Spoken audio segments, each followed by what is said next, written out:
porque o meu foco estava tão grande no esporte, em ser campeã, em melhorar aquilo. Eu lembrava da técnica que eu nadava peito na época, eu lembrava da técnica, o que eu estava fazendo de errado, e eu ficava desde nova lembrando daquilo. Eu sempre fui uma pessoa muito focada, muito obcecada em melhorar uma coisa.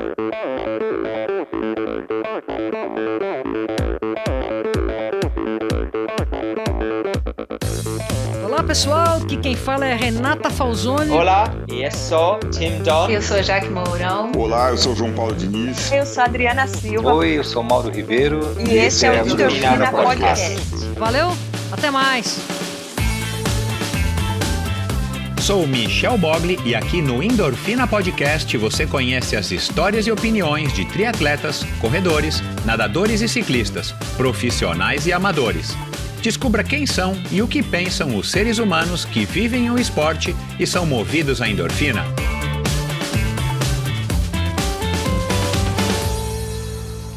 Olá, seja bem-vindo a outro episódio do Endorfina Podcast. Esse e todos os episódios do Endorfina Podcast são editados pela produtora Pulsante.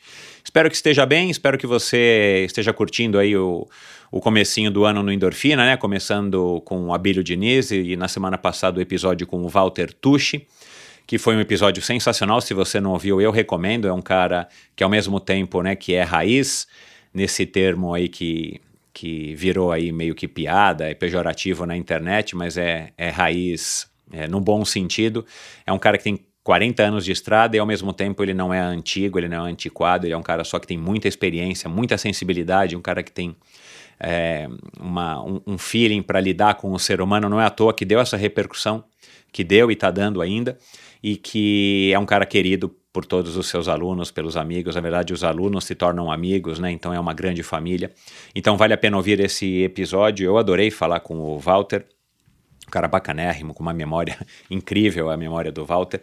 E no episódio de hoje, o terceiro episódio do ano, episódio com a Bia Neres. Já estava devendo há algum tempo esse episódio para vocês, fazia tempo já que haviam me pedido e tal, e claro, né, a nós sendo do mesmo clube, embora já faz um tempão que a gente não se encontra por conta da pandemia, eu cruzo com a Bia Neres com alguma frequência, eu cruzava, né, com a Bia Neres com alguma frequência lá no Clube Pinheiros, então eu, claro, sempre me lembrava de que tinha que agendar com ela, e finalmente deu certo no final do ano passado, em meio ainda às incertitudes da pandemia, né, e nada praticamente mudou, a não ser agora a vacina que está rolando. E claro que a gente falou muito do ano passado, a gente falou do começo da carreira dela, né, como é que ela escolheu, como é que o triatlon surgiu na vida dela, e do ano, principalmente do ano passado, como é que foi enfrentar aquele ano bizarro. A gente não sabia como é que ia estar 2021, a gente apenas especulou e falamos, né, como é que foi essa história de treinar. Primeiro treinar achando que a prova ia acontecer, ela ia ser adiada, depois treinar sabendo que não ia ter mais prova, treinar sem calendário, gerar conteúdo, como é que ficou a história do patrocínio, como é que ficou a história de gerar conteúdo para os seus patrocinadores, de se manter relevante mesmo sem as competições, mesmo sem as vitórias. Falamos sobre a ansiedade que envolveu tudo isso, né? Falamos sobre competitividade, falamos muito sobre família, a influência dos pais. Aliás, a Bia é mãe da Bela, né? Se você segue a Bia, você sabe. É uma garotinha aí que tem 4 anos e que nasceu no meio do ciclo, no finalzinho do ciclo para os Jogos Olímpicos do Rio de Janeiro, que acabou sendo uma grande mudança e um impacto na vida da Bia, e que a gente não sabia que ia ser um impacto para melhor, e que ela não sabia, né, que ia ser um impacto para melhor. Falamos sobre o futuro, falamos sobre Ironman, transição de carreira, hormônios e muita coisa mais. Tenho certeza de que você vai gostar. Aliás, a Bia tem um papo muito legal, vale a pena ouvir. E aproveitando aqui que é um episódio com a Bia, um episódio com uma das melhores triatletas do Brasil, quero anunciar aqui que a partir desse episódio a Confederação Brasileira de Triatlon é parceira do Endorfina para os episódios com triatletas, é claro, e essa parceria tem o objetivo de fortalecer cada vez mais o triatlon, né, passar a mensagem, criar conexão com os triatletas novos, antigos, e abrindo um parênteses aqui, para quem me acompanha desde o começo sabe que um dos meus objetivos desde o início do Endorfina é jogar luz sobre as modalidades de endurance, e como eu fui um triatleta profissional, eu também tinha essa preocupação de retribuir para esse esporte que tanto me deu. Então, provocar reflexões, trazer opiniões e de alguma maneira estar colaborando para que o esporte se desenvolva e cresça e prospere, como a gente espera aí também das outras modalidades. Então essa parceria com a Confederação Brasileira de Triatlon é uma parceria muito oportuna, é uma parceria de conteúdo e, como eu estava falando, né, tem o objetivo aí também de fortalecer cada vez mais o triatlon, a imagem do triatlon e presentear os seguidores, você, né, que está aí do outro lado do Endorfina e do Triatlon Brasil, com um conteúdo relevante sobre a natação, o ciclismo e a corrida, a combinação dessas 3 modalidades que a gente tanto gosta. Então, é um prazer, bem-vindo aí CBTRI, Triatlon Brasil, e eu agradeço aqui particularmente na figura do Ernesto Pitanga e do Virgílio de Castilho, que é o CEO da Confederação Brasileira de Triatlon, que, por sinal, vem buscando fazer desde quando assumiram a CBTRI, um ótimo trabalho tentando aí colocar o esporte de novo nos eixos para que possa crescer. E eu tenho que agradecer a você também que ouve o Endorfina, que se comunica comigo, que pede, que sugere. Aliás, eu recebi outro dia aí uns comentários criticando algumas coisas dentro do Endorfina que foram muito produtivas. Eu adorei, aliás, eu adoro interagir com você, então escreva para mim, mande direct, comente nas fotos no Endorfina BR no Instagram. E se você tem interesse, possibilidade, né, se você acha que vale a pena apoiar esse projeto, que é um projeto que está se tornando cada vez mais parte do meu dia, está se tornando cada vez mais uma profissão. Se você tem condições de apoiar financeiramente, eu também agradeço quem já apoia e faço aqui o convite, dá uma olhadinha lá no endorfinabr.com, clica lá no banner do Apoia-se à direita em cima e você vai cair na página dessa plataforma de financiamento coletivo e você vai entender lá para que você pode doar e contribuir financeiramente com esse projeto e o que você ganha em troca, além, é claro, de estar curtindo esse conteúdo aí que eu tenho produzido. Já são quase 200 episódios entre especiais e tudo mais. Então, dá uma olhadinha lá. E eu tenho que agradecer, como sempre, também aos patrocinadores que também ajudam e colaboram e fazem esse projeto se tornar realidade, a começar pela Bovem Energia. Bovem é uma comercializadora, uma gestora e uma geradora de energia, assim como para os meus convidados. Para a Bovem Energia é um assunto muito sério. É uma empresa sólida e confiável, com profissionais experientes e treinados para lhe oferecer agilidade no atendimento, robustez e competência na condução dos negócios.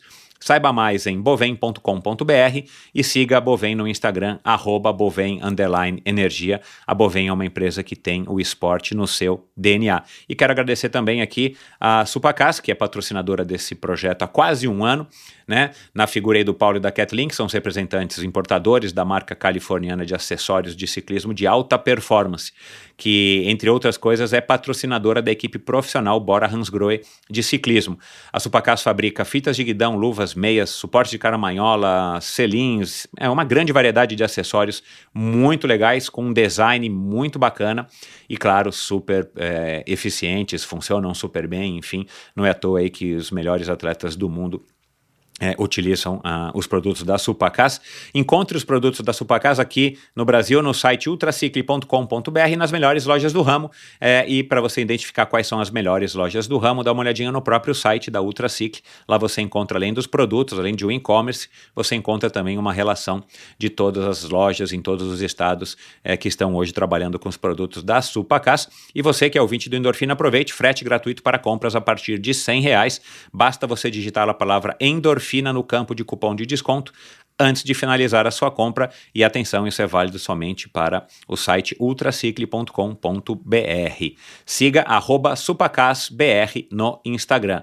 SupacasBR no Instagram, Supacas é com Z no final. E, como sempre, o Endorfina apoia a iniciativa do Mosqueteiros do Esporte, um site muito legal de patrocínio coletivo de atletas. Você escolhe, entra lá no site mosqueteirosdoesporte.com.br, escolhe um triatleta lá que você simpatiza, que você acha que merece o seu apoio. Você vai estar demonstrando o seu apoio a ele, você vai estar ajudando ele a conquistar cada vez mais condições melhores para melhorar o seu desempenho e, quem sabe, trazer cada vez mais títulos para o Brasil. E de quebra, ainda você pode receber descontos em diversas lojas e prestadores de serviço. Seja você também a diferença na carreira de um jovem talento. Siga Mosqueteiros do Esporte no Instagram, Mosqueteiros do Esporte no Facebook e o site que eu já falei, mosqueteirosdoesporte.com.br. Então agora, pessoal, vamos lá para mais uma história muito interessante. Afinal, quem é que não gosta de uma boa história? Ela começou a praticar o triatlon em 2011. Pouco tempo depois, os excelentes resultados a levaram a largar o emprego convencional das 9 às 18 para encarar uma nova profissão, a de atleta. Ela acabou acertando em cheio e hoje é dona de importantes títulos como o de campeã do Troféu Brasil de 2014 e campeã sul-americana nesse mesmo ano. Na constante busca pelo seu melhor desempenho, como quase todo atleta, ela almejava participar dos Jogos Olímpicos, ainda mais aqui na Cidade Maravilhosa. Um desvio no percurso, porém, a fez mudar de planos. O que ela não sabia ainda é que essa mudança, que viria a se chamar Bela, seria a melhor coisa que aconteceria em sua vida. Após a maternidade, ela rapidamente voltou à forma física e aos pódios, sem abrir mão de ser uma mãe presente e responsável. Muito pelo contrário, ela habilidosamente conseguiu conciliar a profissão à maternidade de uma maneira natural e produtiva. Sobre isso tudo e muito mais que conversarei hoje com essa santista, que é prova de que, sem esforço, não existem resultados. Conosco aqui hoje, a pequena grande Beatriz Neres. Seja muito bem-vinda, Bia. Olá, obrigada. Eu estou super feliz com o convite. E vamos lá agora, finalmente, porque eu estava assim, super ansiosa para falar a verdade, para participar, porque eu escuto as histórias aí, fico super inspirada e espero também inspirar pessoas com a minha história no triatlon. Que você vai inspirar, eu tenho certeza. Agora eu vou fazer aqui uma meia-culpa, assim. Eu também me enrolei bastante para te chamar, mas finalmente agora deu certo, né? Foi assim meio que no susto, você logo topou. A gente está gravando esse episódio ainda em 2020, no finalzinho do mês de novembro, Bia, e eu sei que esse episódio vai ao ar só em janeiro, mas eu tenho certeza que vai ser um bate-papo muito legal e eu quero saber como é que você tá, como é que tá a Bia, como é que tá a tua família, como é que foi esse ano para você. Com certeza esse ano foi muito difícil. Teve um lado bom, que foi estar mais próximo da minha família, da minha filha. Com certeza não posso negar que para mim foi assim, eu ficava sempre viajando muito, então foi um ponto positivo, me deu mais gás, me deu assim... me renovou um pouco, né, estar com a minha família, principalmente com a minha filha, né, que é super novinha, então ver ela crescer foi um pouquinho mais, foi muito legal acompanhar isso de perto. Mas assim, para competição foi um ano muito ruim, né, eu ainda consegui competir 2 vezes no começo do ano, né, 2 GPs em fevereiro e comecinho de março. Consegui também fazer training camps, o que foi muito legal. E aí, pronto, fechou tudo, foi já um caos. Eu sou uma pessoa super hiperativa e não treino só treino porque eu gosto, porque eu me sinto muito bem, me faz muito bem. E foi super difícil para mim, né, com certeza, eu, assim, fiquei super ansiosa, aumentou muito mais, né, esse meu lado, a gente fica com muitas dúvidas, né, até por conta de patrocínios, né, nós, como atletas profissionais, a gente não tem nenhuma garantia, então isso foi um baque, sabe? Quando aconteceu, a gente falou, nossa, e agora? E aos poucos a gente foi conversando com os patrocinadores, com as pessoas mais próximas e resolvendo a situação para que ficasse de uma forma boa para os dois lados. Mas, assim, no geral, foi um ano muito difícil. Você descobriu alguma coisa a teu respeito? Você faz triatlon desde 2012, não é isso? Sim, eu comecei em 2012 fazendo como amadora, né, fiz um mundial como amadora na Nova Zelândia em 2012 e profissional aí, quando? 2013 eu entrei já fiz Campeonato Brasileiro como profissional. 2014 fui a Jogos Sul-Americanos. Tá. Bom, você vem aí de uma sequência, né? Você já tem aí uma carreira aí que eu posso dizer que é extensa, né? No teu site diz que são mais de 250 provas, eu fiquei impressionado com essa quantidade de provas. Você descobriu alguma coisa a respeito da Bia atleta que talvez você não tivesse tido tempo para descobrir, justamente porque você começou, logo depois de poucos meses, por conta dos resultados expressivos que você já teve como amadora, né? Isso eu quero falar um pouquinho daqui a pouco também. Você já entrou nesse turbilhão que eu imagino, né? E você logo começou a ter resultados super expressivos, né? Eu acho que os primeiros patrocínios também vieram de uma maneira mais rápida. Então a impressão que eu tenho é que você viveu esses últimos 6 anos, 5, né? Porque não podemos contar 2020, uma maneira muito intensa, né? Viajando muito, competindo muito, provas em tudo quanto é lugar, títulos de todas as maneiras. E de repente, né? Como todo mundo, e aí não importa se a pessoa é atleta ou não, mas de repente o atleta se viu sem competição, né? Porque as pessoas passaram a fazer home office, enfim, cada um acabou se virando de uma maneira, mas o atleta não tinha mais prova, né? Para fazer. Você descobriu alguma coisa diferente, alguma coisa, tipo, foi bom para você, ou você descobriu que você poderia, entre aspas, viver sem essa adrenalina das provas? Como é que foi esse aspecto psicológico das descobertas durante esse período aí de 2020, praticamente inteiro? Olha, 2020, quando aconteceu, né, de fechar, de cair a ficha, né, do que estava acontecendo, eu passei por vários momentos, né, vários picos, né, então eu fiquei desde muito ansiosa e aí, nossa, começar a pensar não, eu acho que eu vou parar o triatlon, eu cheguei a pensar, porque você começa a não se ver mais fazendo aquilo durante 1, 2, 3 meses, né, não tendo um objetivo, não conseguindo focar. Eu sempre gostei de ter um foco. É difícil para mim treinar sem um foco. E isso começou a me deixar bem maluca, assim, nossa, e agora? E aí vinha rumores de provas, e aí voltava, eu começava a ficar um pouco melhor, aí não, vai fechar de novo. A gente teve vários altos e baixos, é verdade, nesse aspecto, né? Exato, eu acho que todo mundo, né, cada um na sua área, mas foram muitos altos e baixos, muitas dúvidas, porque não tinha certeza. Então quando a gente não tem certeza de nada, a gente tem muitas dúvidas, né, dúvidas de tudo. Então eu confesso que eu fui descobrindo muitas coisas, eu fui descobrindo que eu estava cansada de viajar demais. Isso foi um lado que eu falei, poxa, eu gostei de ficar mais tempo com a minha família.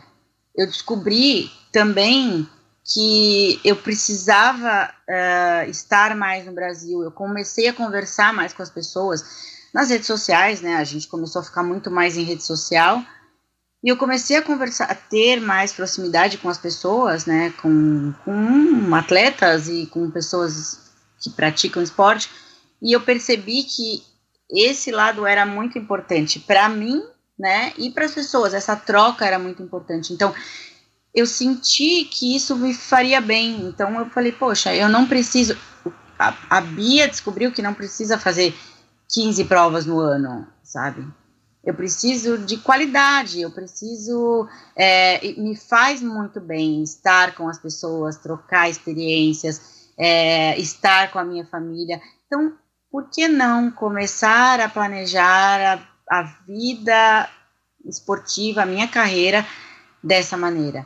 E isso eu descobri, e foi muito legal. Se eu não parasse, se eu tivesse naquela adrenalina de era um evento para outro evento, eu talvez não, com certeza não ia fazer, não ia ter essa atitude, né? Não ia me programar e me planejar para essa mudança que eu tive. Às vezes, eu não sei se vai ser esse a sua conclusão final, né? Até porque a gente ainda está vivendo esse processo, mas às vezes o menos é mais. Principalmente depois que você atinge uma certa maturidade esportiva. Até porque a gente sabe que a gente não vai conseguir manter esse pico de performance o resto da vida. Então talvez, eu acho que... Eu conversei com o Henrique Avancini, no começo da pandemia, bem no auge mesmo, ali quando a gente realmente ficou travado e parece que você abrisse a porta, o Covid ia entrar e te matar, ele falou exatamente isso. Ele falou, cara, agora pelo que eu me recordo, tá? Ele falou agora assim, eu preciso focar nas minhas deficiências, eu vou tirar esse lado de ficar isolado, né? Para aproveitar e poder desenvolver as competências que eu estou precisando e focar nas minhas deficiências. Eu vou, como se fosse dar um passo para trás para que você pudesse se reagrupar, corrigir as suas rotas, né, do ponto de vista esportivo, de condicionamento físico, para depois poder seguir adiante a hora que as competições voltassem. Eu achei muito inteligente, muito sábio. Eu até esperava que ele fosse dar algum outro tipo de resposta, tipo um desânimo maior, justamente pelo fato de não ter mais competições e no caso dele, por exemplo, e a maior parte das pessoas, a competição é sempre muito importante, né? Então eu acho que talvez a pessoa um pouco mais atenta e um pouco menos ansiosa, um pouco mais coerente, talvez consiga fazer um bom proveito disso. Inclusive agora que a gente está gravando, é um momento que, por acaso, né, eu acompanhando as redes sociais, eu vi que o Vinícius Canhedo, que já passou por aqui, ele resolveu tirar acho que 10 dias de folga, alguma coisa assim, né? Ele faz uma rede social também meio familiar, meio atleta, meio profissional e tal, mais ou menos como a tua. E ele falou que, acho que pela primeira vez em X anos, ele vai ficar 10 dias sem fazer nada. E claro que isso gera talvez um pouco de incerteza, de insegurança quando você está no auge da performance, mas para quem já passou por isso como eu acho a coisa mais acertada do mundo, né? Que é exatamente isso que a gente está falando, dar uma pausa, reorganizar, focar em outras coisas, olhar melhor a tua carreira, né? Administrar melhor a tua carreira olhando ela de um ponto focal diferente de quando você está nisso que você acabou de falar, viagem, compromisso patrocinador, resultado, desempenho, treino, descanso, né? E de repente pode ser uma saída boa. Eu estou curioso para ver como é que vão ser os resultados de todos vocês no ano que vem, ou no ano de 2021, né? Para quem está ouvindo esse episódio em 2021. Tomara que a gente tenha provas, tomara que quando esse episódio vai ao ar a gente já tenha um pouco mais de certeza, mas enfim, mesmo que não seja no primeiro semestre ou no segundo semestre, que seja em 2022, estou curioso para ver como é que vão ser os resultados e como é que vai ser o comportamento de cada um dos atletas. Mas enfim, você acha que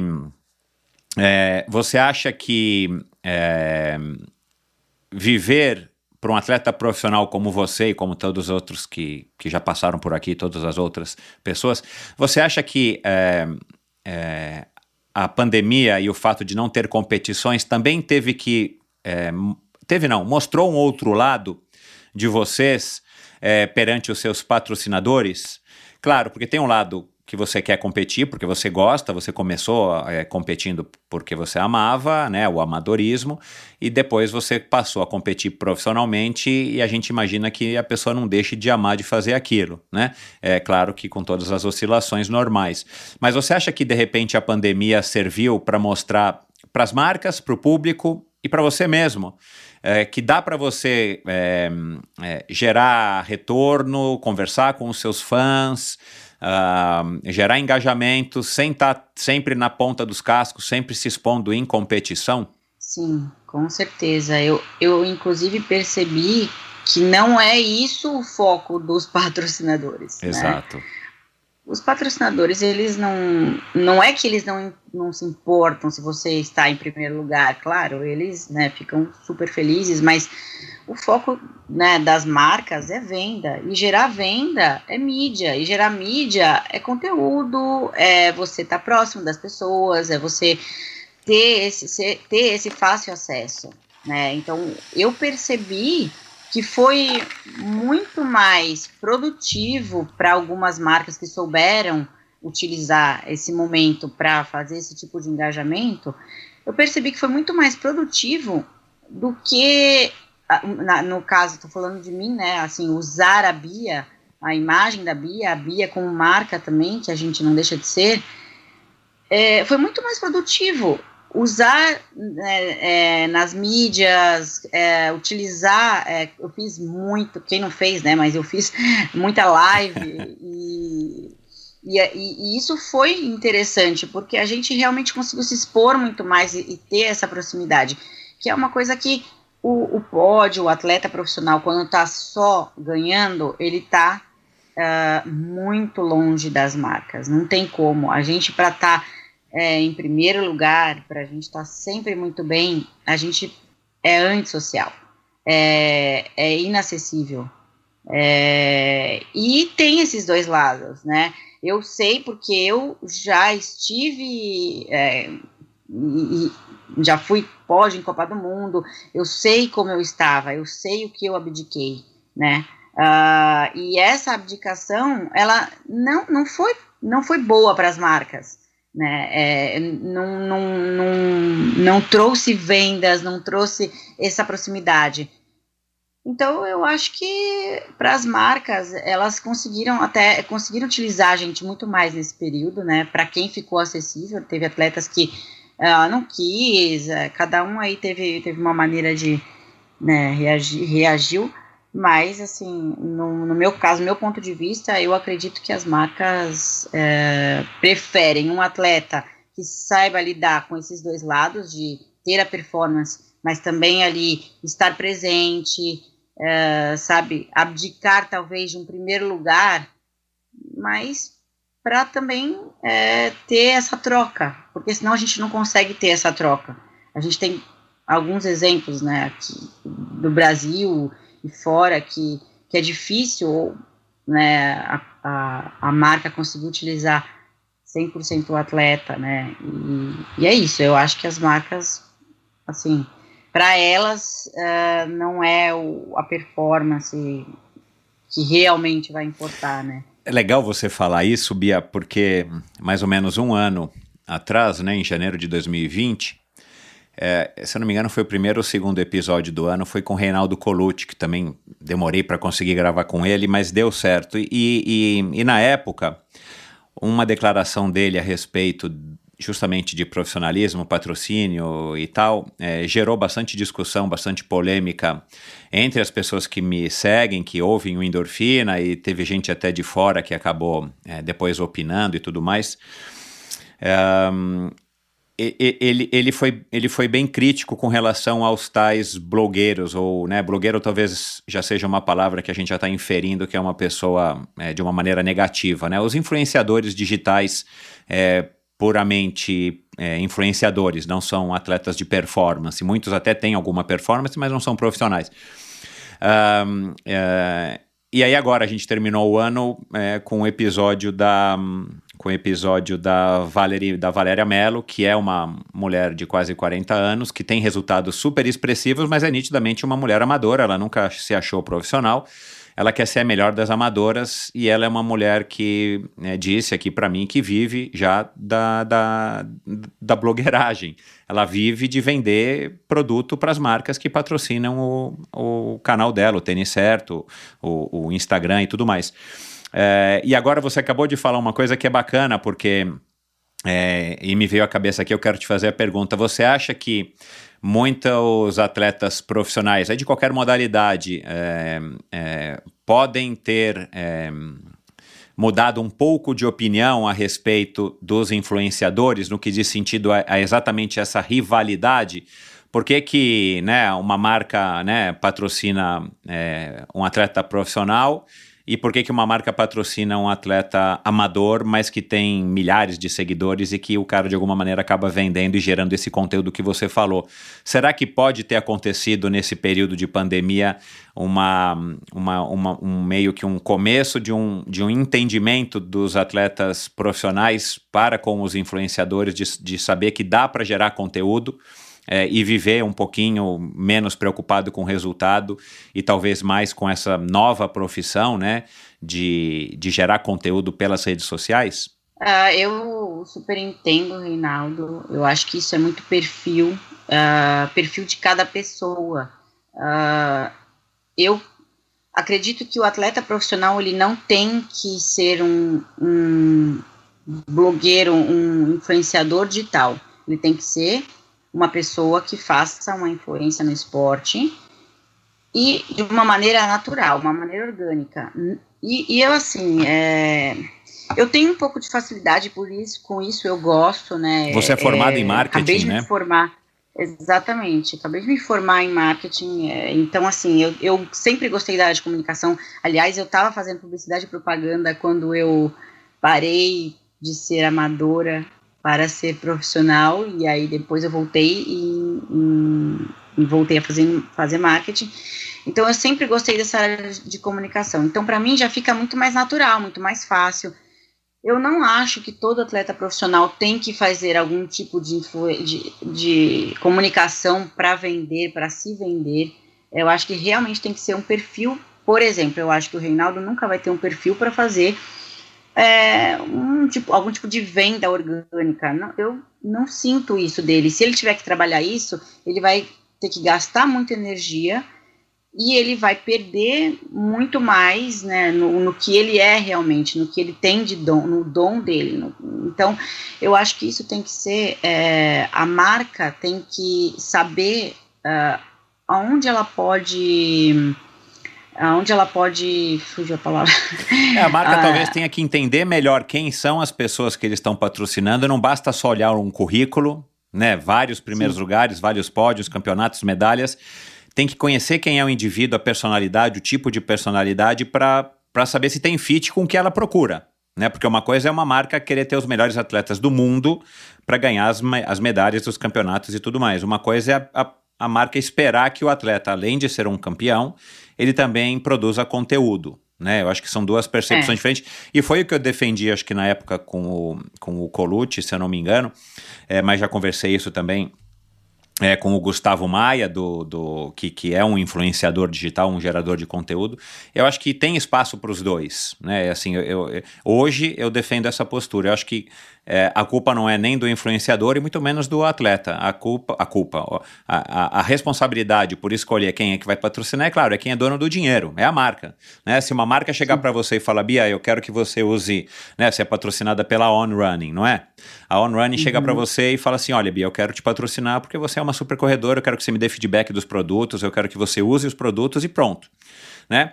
Ela pode chegar para você e querer que você não necessariamente vença, mas ela pode querer que você vá nas feiras, que você vá fazer palestras, que você vá fazer sessões de fotos e tal. Aí você fala, bom, aí é você que vai ter que decidir se é isso que você quer, né? Você vai acabar sendo prejudicada do ponto de vista do seu tempo para dedicação ao treinamento e, eventualmente, você vai ter que ficar fazendo muito mais compromissos para o patrocinador, né?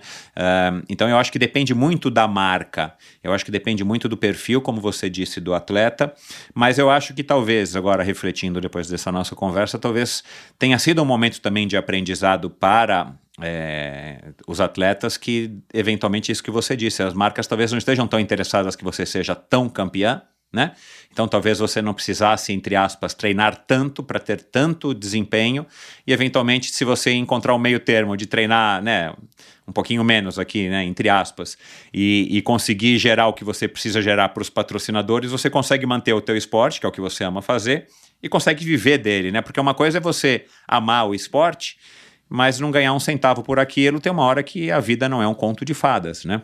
E assim, o que eu sinto, essa mágoa que os atletas profissionais têm, e eu entendo, é que o valor oferecido é desproporcional, é isso que pega mais. Então, assim, se eu vou fazer um post para uma marca, é tanto que eu recebo, perto do que a digital influencer vai oferecer, vai fazer, vai ganhar, nossa, é um absurdo a diferença, assim, eu falo porque eu sei, eu conheço, né, blogueiras e já conversei com elas sobre valores, e eu falo, gente, isso realmente é muito desproporcional, mas muito também porque o atleta profissional foi aceitando isso. Então, a partir do momento que um aceita, a gente vai ficar sempre com um valor baixo. Não, mas a fulana aceita, o fulano aceita. Então, assim, tem os dois lados, tem espaço para todo mundo, mas eu acho que cada um também tem que saber, assim, do que pode ou não, das suas limitações. Poxa, eu não posso oferecer tantos 1000 likes, visualizações, e, poxa, e também não é isso que eu quero. Mas eu tenho um público aqui assertivo, eu tenho um público que eu sei que se eu for conversar, eu vou vender de uma certa forma o seu produto.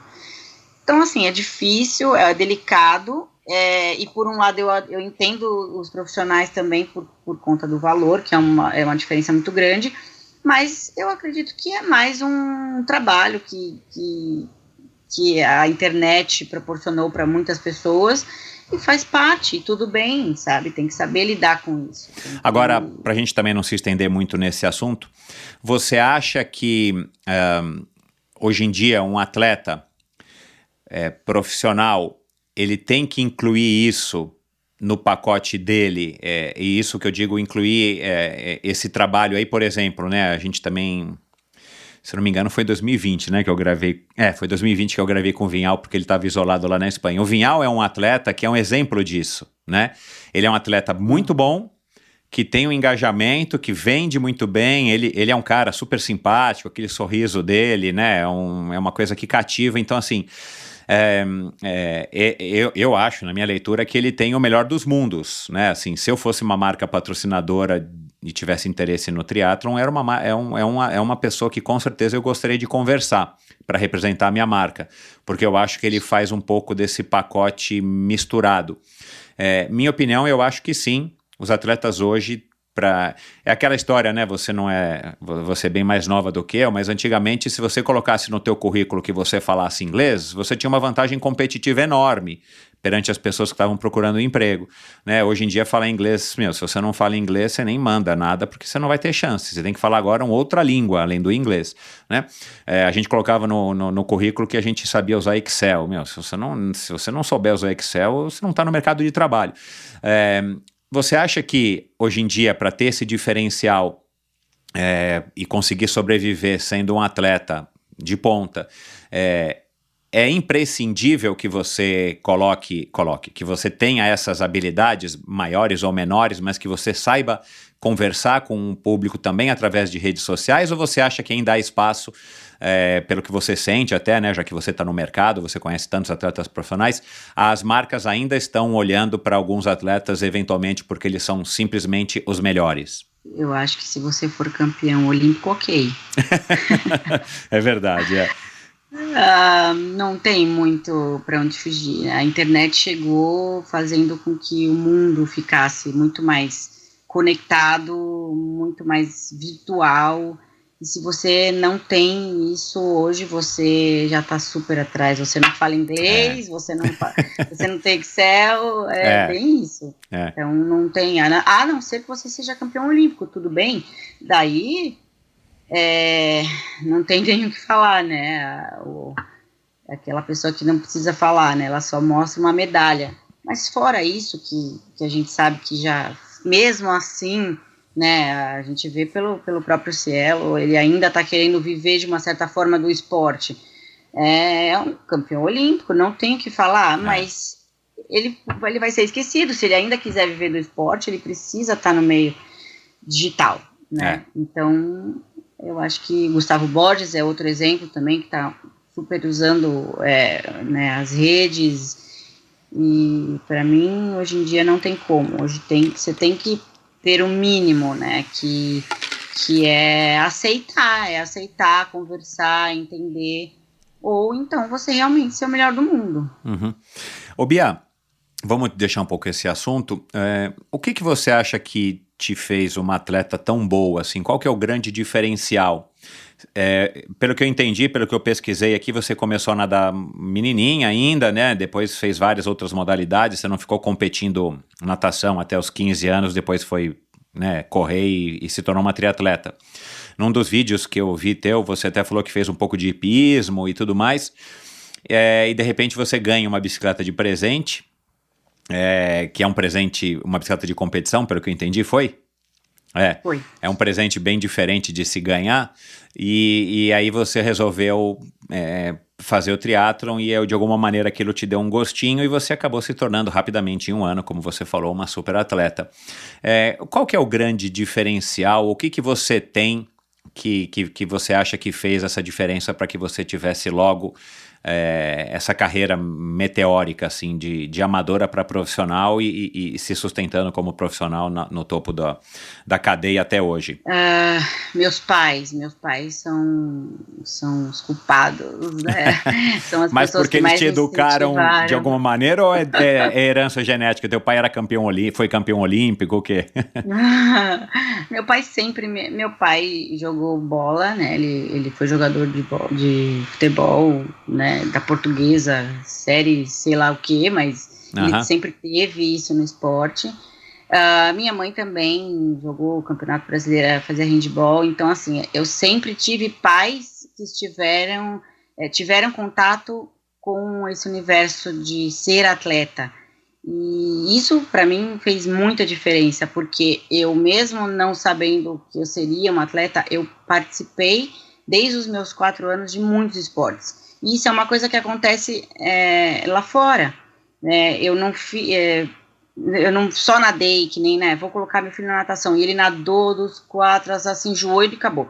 Não, eu fiz balé, eu fiz hipismo, eu fiz futsal, eu fiz muitos esportes, eu levei a sério muitos esportes, né, porque eu fiz jiu-jitsu para ter uma ideia do que o meu pai fazia. Ele fez com que eu tivesse contato com muitos outros esportes, né, então isso torna uma criança com habilidades, e também prepara, né, porque eu nunca parei de fazer um esporte, eu nunca fui sedentária, eu nunca tive um período sedentário. Então, isso é super importante, eu não me tornei uma atleta do nada, sabe? Desde os meus 4 anos, eu sempre fui envolvida em esporte, e eu sempre gostei de competir, o lado competitivo sempre estava dentro de mim. Então, todo esporte que eu entrava, não tinha jeito, eu já estava querendo competir, quando eu via, eu sempre levei super a sério, eu sempre gostei, como eu falei no início, eu gosto de ter um foco, e isso é desde criança.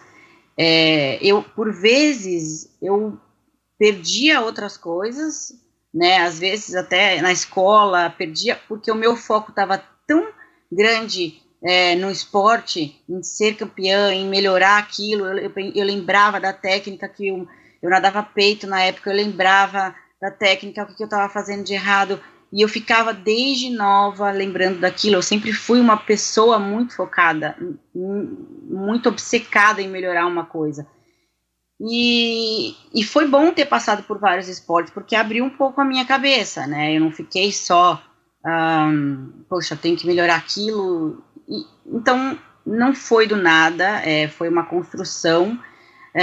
Meus pais sempre me incentivaram muito, e também sempre me deixaram livres para, poxa, eu lembro que eu cheguei novinha na natação, eu era a menor de todos, sempre fui baixinha e magrela, eu era muito magrela quando eu nadava. E aí o que acontece? As meninas começam a menstruar, começam a mudar de corpo, 12, 13 anos, e eu nada, porque eu fui menstruar com 15 anos. Então, eu virei pro meu pai e falei, pai, eu não quero mais nadar. Ele falou, por quê? Eu falei, eu só tô perdendo, realmente, eu não tinha hormônio no meu corpo. Claro, essa era uma menina, né, já era competindo contra mulheres.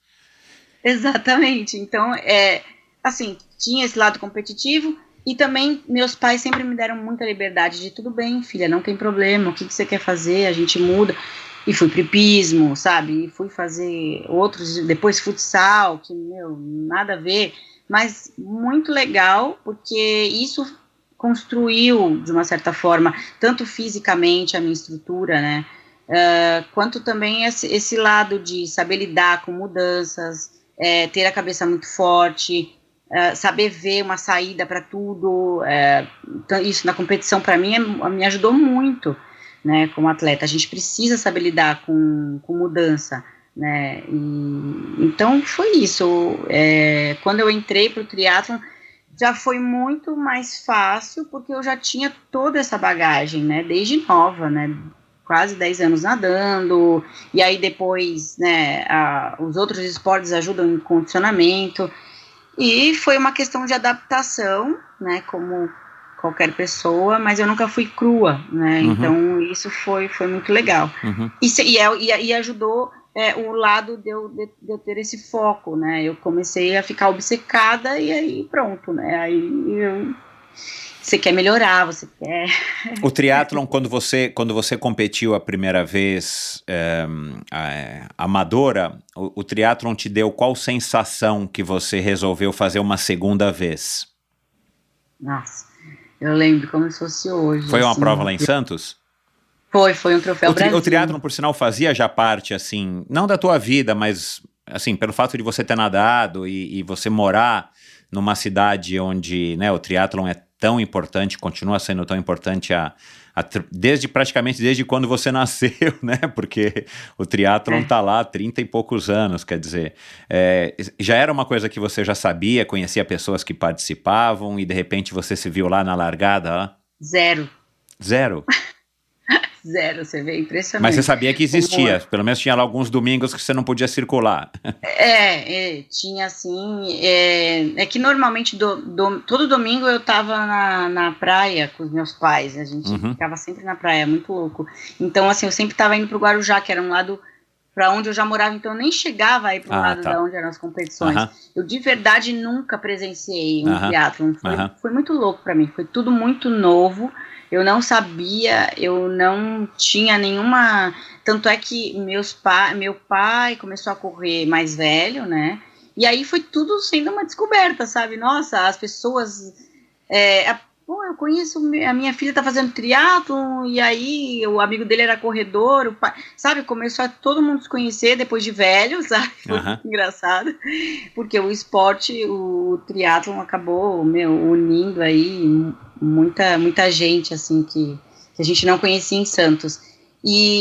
Mas, assim, eu não tinha contato com o esporte. E a minha sensação da primeira vez que eu fiz a prova foi muito louco, porque primeiro que eu tava na minha cidade, fazendo uma prova de triatlon, que eu falei, cara, muito legal. Então, minha família inteira foi me assistir, foi muito legal. Segundo que, assim, é uma prova que você não sabe o que tá acontecendo no começo, principalmente, assim, então eu não sabia se eu tava... ganhando, se eu tava perdendo, quem eu tava passando, se era da minha categoria, eu não sabia nada. Isso é muito legal, porque eu sou muito competitiva, então eu só queria passar, e eu conseguia passar, e eu era passada, e aí eu ia atrás, sabe, assim, foi uma sensação muito boa, eu fiquei felizaça de fazer a prova, eu errei um monte de coisa, quase caí na bike, assim, tudo de errado que qualquer pessoa que está começando faz, que toda pessoa, aliás, que está começando faz, eu fiz, e fiquei com muita vontade de fazer o correto, então eu busquei, poxa, eu quero melhorar, eu errei isso, eu errei aquilo, porque é tanta coisa, né, ainda mais quando você começa, transição, põe o capacete, põe a sapatilha e esquece a sapatilha e vai correndo com a sapatilha, e cai a sapatilha, nossa, acontece de tudo. E foi muito legal, a sensação foi, poxa, quero fazer de novo, o melhor esporte do mundo, por que eu não fiz isso antes, assim, foi que tipo legal, isso. Que legal. Quando você cruzou a linha de chegada, você não se sentiu muito, muito cansada ao ponto de repente até ficar um pouco assustada? Nossa, isso aqui acho que é muito, você não teve essa sensação de surpresa, né, de ter tipo... completado um short, né, que deve ter sido o que você fez, em 1 hora e alguma coisa, e achar que de repente aquilo foi muito intenso e talvez fosse demais para você? Você achou que daria para você fazer outras? Não, eu tava tão feliz, eu lembro que eu cheguei sorrindo, eu tenho a foto até hoje, né, eu tava muito feliz, então eu cheguei curtindo, sabe, então não tive essa sensação de super cansaço, exaustão, mesmo apesar de estar competindo ali, de estar ali naquela adrenalina, sabe, foi uma sensação tão boa que eu só lembro de eu sorrindo, eu chegando, eu abraçando meus pais, sabe, foi muito legal, Legal. Foi emocionante a primeira vez. E você já falou aqui algumas vezes, né, que você é competitiva, e você já falou mais vezes ainda que você é ansiosa. À medida que você o quê? Participou do circuito inteiro de Santos? Já chegou a se informar pela internet e foi atrás de outras provas aqui em São Paulo, eu não sei, em algum outro lugar? Ou você só ficou em Santos nesses primeiros meses ou ano? Eu comecei a procurar provas, né? E também as pessoas começaram... Porque o que é legal do triatlon é isso, é uma comunidade, né? As pessoas, elas começam a te ajudar... E elas começam a te influenciar, e desde o que você compra, da onde você vai, a loja, a bicicleta, e as provas. Então eu lembro que eu comecei a pesquisar e eu fiz diversas provas. Eu fiz a do Santa Cecília, que é em São Vicente, nem sei se tem ainda. E depois eu fui para as etapas do Rio. Eu fiz o circuito todo do Troféu Brasil. Depois cheguei, né?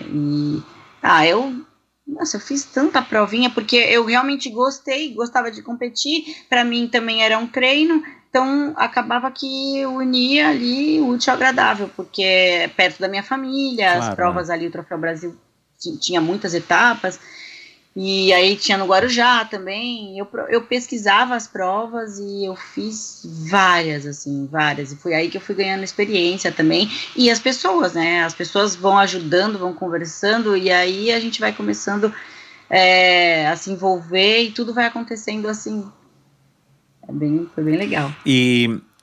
Então, você sendo uma pessoa competitiva e ansiosa, como você falou, à medida que você foi melhorando o teu desempenho e eventualmente, né, você viu que, né, você estava fazendo faculdade ainda, você eventualmente vislumbrou que teria uma oportunidade de você se profissionalizar. Eu queria que você falasse um pouco disso, mas você chegou aí atrás, na hora que surgiu essa oportunidade ou esse pensamento, eu quero que você conte aqui, você chegou a ir atrás de saber quem eram as meninas, para saber se você de fato poderia, porque uma coisa é você estar competindo há um ano, amadoristicamente, né, o ano de estreia e não conhecer, tá conhecendo o esporte.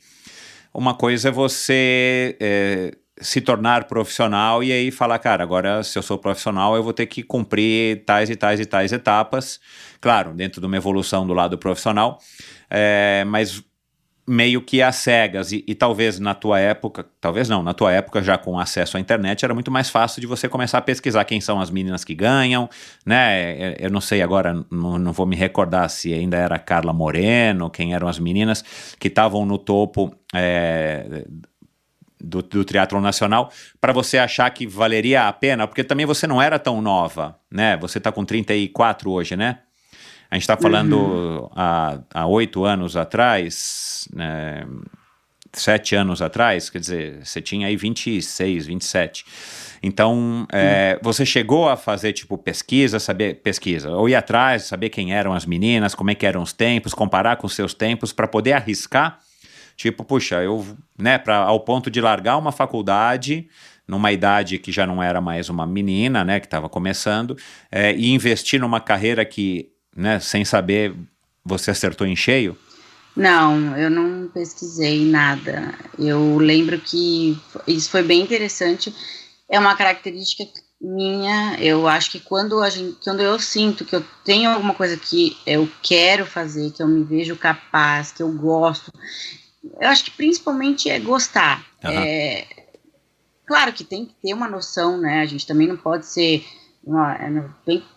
tudo tem que ter uma noção, um estudo, um básico, mas eu lembro que não, eu não pesquisava a tempo, eu não pesquisava as meninas, eu ia atrás do que eu gostava. Então, assim, poxa, aquela prova eu gosto, o lugar é legal, as pessoas também, eu vou para aquela prova.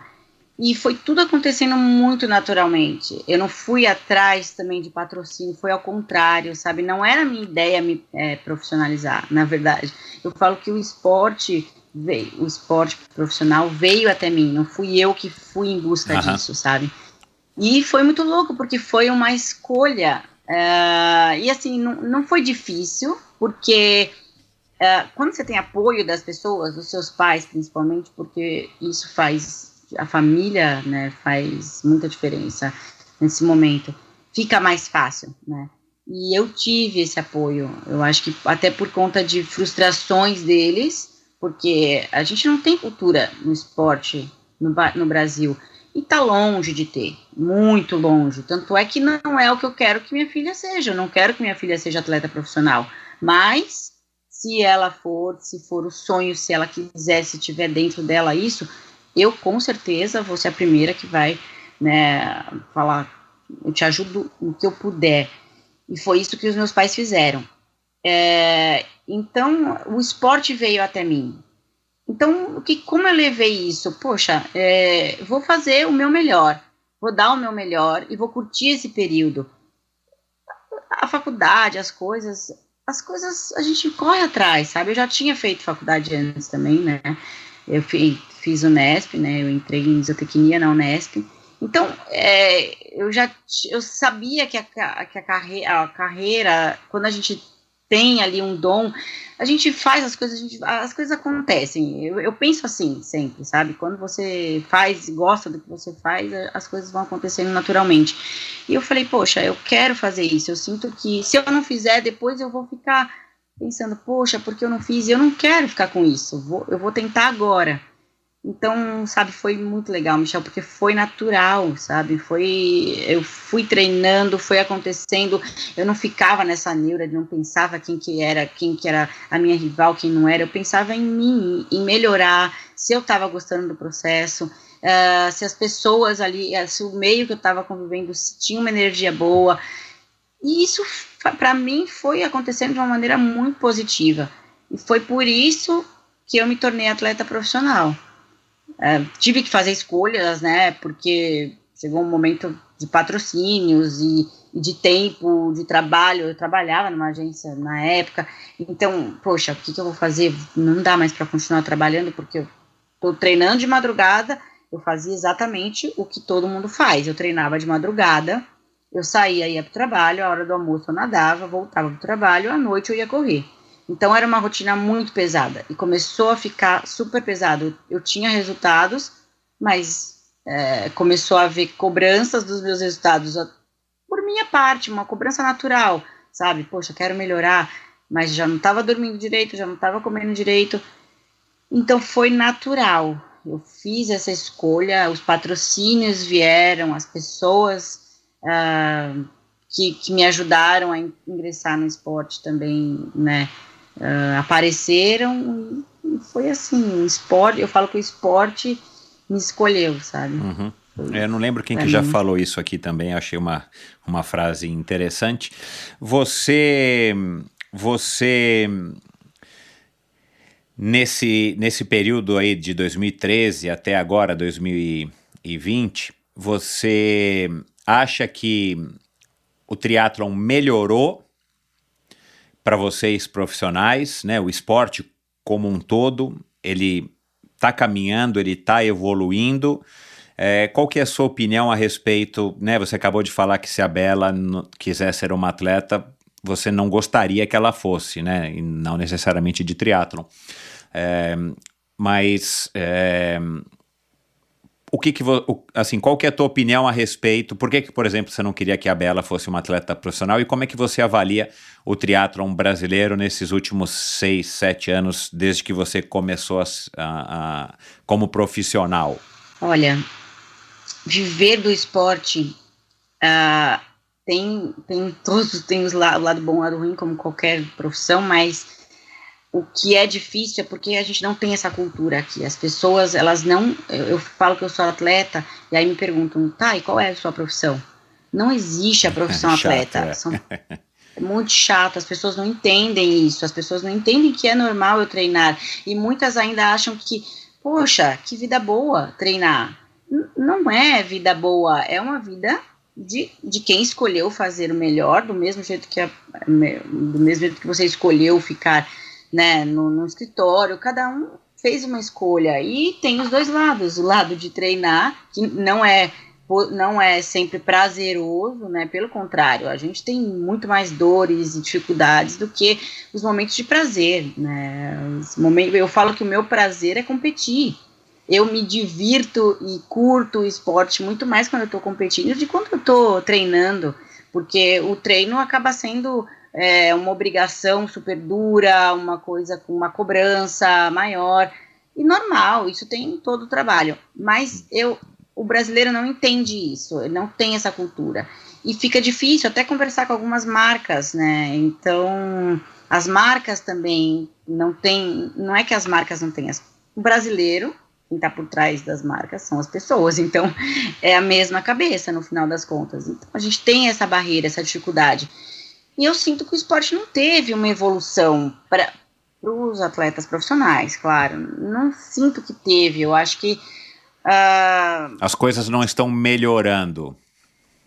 Não, no meu ponto de vista, não. Eu acho que, assim, claro, você consegue viver do esporte, você tem que ter um talento, você tem que trabalhar duro, você tem que buscar sempre o seu melhor, como qualquer outra profissão, mas, assim, é sempre muito mais sofrido do que as glórias quando você tem, do que as vitórias quando você consegue conquistar. Então, eu acho isso por um lado ruim, sabe? Assim, na minha carreira, tudo aconteceu, graças a Deus, tudo ótimo, eu tive ótimos resultados, conquistei a maioria das coisas que eu queria, mas eu sinto esse preconceito, eu sinto isso, toda a dificuldade quando eu tenho uma marca nova, então isso acontece no meu dia a dia, sabe? Então eu não sinto que melhorou, né? Eu sinto que o esporte cresceu, o triatlon cresceu, as provas estão mais conhecidas, as pessoas estão reconhecendo muito mais o triatlon, isso é ótimo, mas viver do esporte, né, ser atleta profissional é super difícil, e é esse um dos motivos que eu penso na minha filha, sabe? Eu não acho que vai melhorar daqui a 15 anos, sabe, que é o período que ela vai estar aí pronta para competir. Eu não sinto isso. Então, é essa a minha sensação.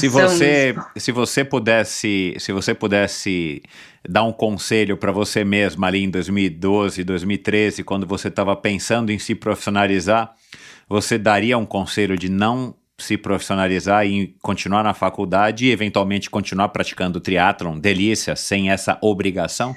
Não. Então, no meu caso, como eu falei, eu tive bons resultados, eu colhi muita coisa legal para minha vida como pessoa e até a minha família veio do esporte, eu conheci o meu marido no esporte. Então, no meu caso, deu certo, mas ainda, como eu vivo disso, sabe, eu sinto isso todos os dias, ainda mais quando você tem um filho depois, sabe, fica muito mais difícil, porque não é só você. Então, eu sinto isso muito mais hoje, depois que eu tive a Bela, do que quando era só eu, digamos assim, vai. Eu não me arrependo, nem um pouco, eu faria igual, tudo que eu fiz, mas eu acho que eu tô falando esse discurso aqui porque depois que você tem filho, é difícil, né, as coisas, a sua cabeça muda completamente, sabe? Completamente. E eu acho que tá até por isso que eu tô falando isso, mas é isso, e eu fico pensando muito nela, sabe? Do mesmo jeito que meus pais me falam isso. Bia, eu aceitei, mas eu fiquei de cabelo em pé. meu pai fala, sabe? Ô Bia, nada melhor do que a gente ter um filho pra gente poder entender melhor o que os nossos pais fizeram, ou como eles fizeram conosco, né? Como o mundo dá voltas, né, cara? Exatamente. Ô Bia, como é que você nas tuas redes sociais, no teu Instagram, né, assim, eu sou um cara só de Instagram, mas no teu Instagram, vira e mexe, aparece a Bela lá, alguns textos que você faz e tal, você menciona muito esse teu lado maternal, né?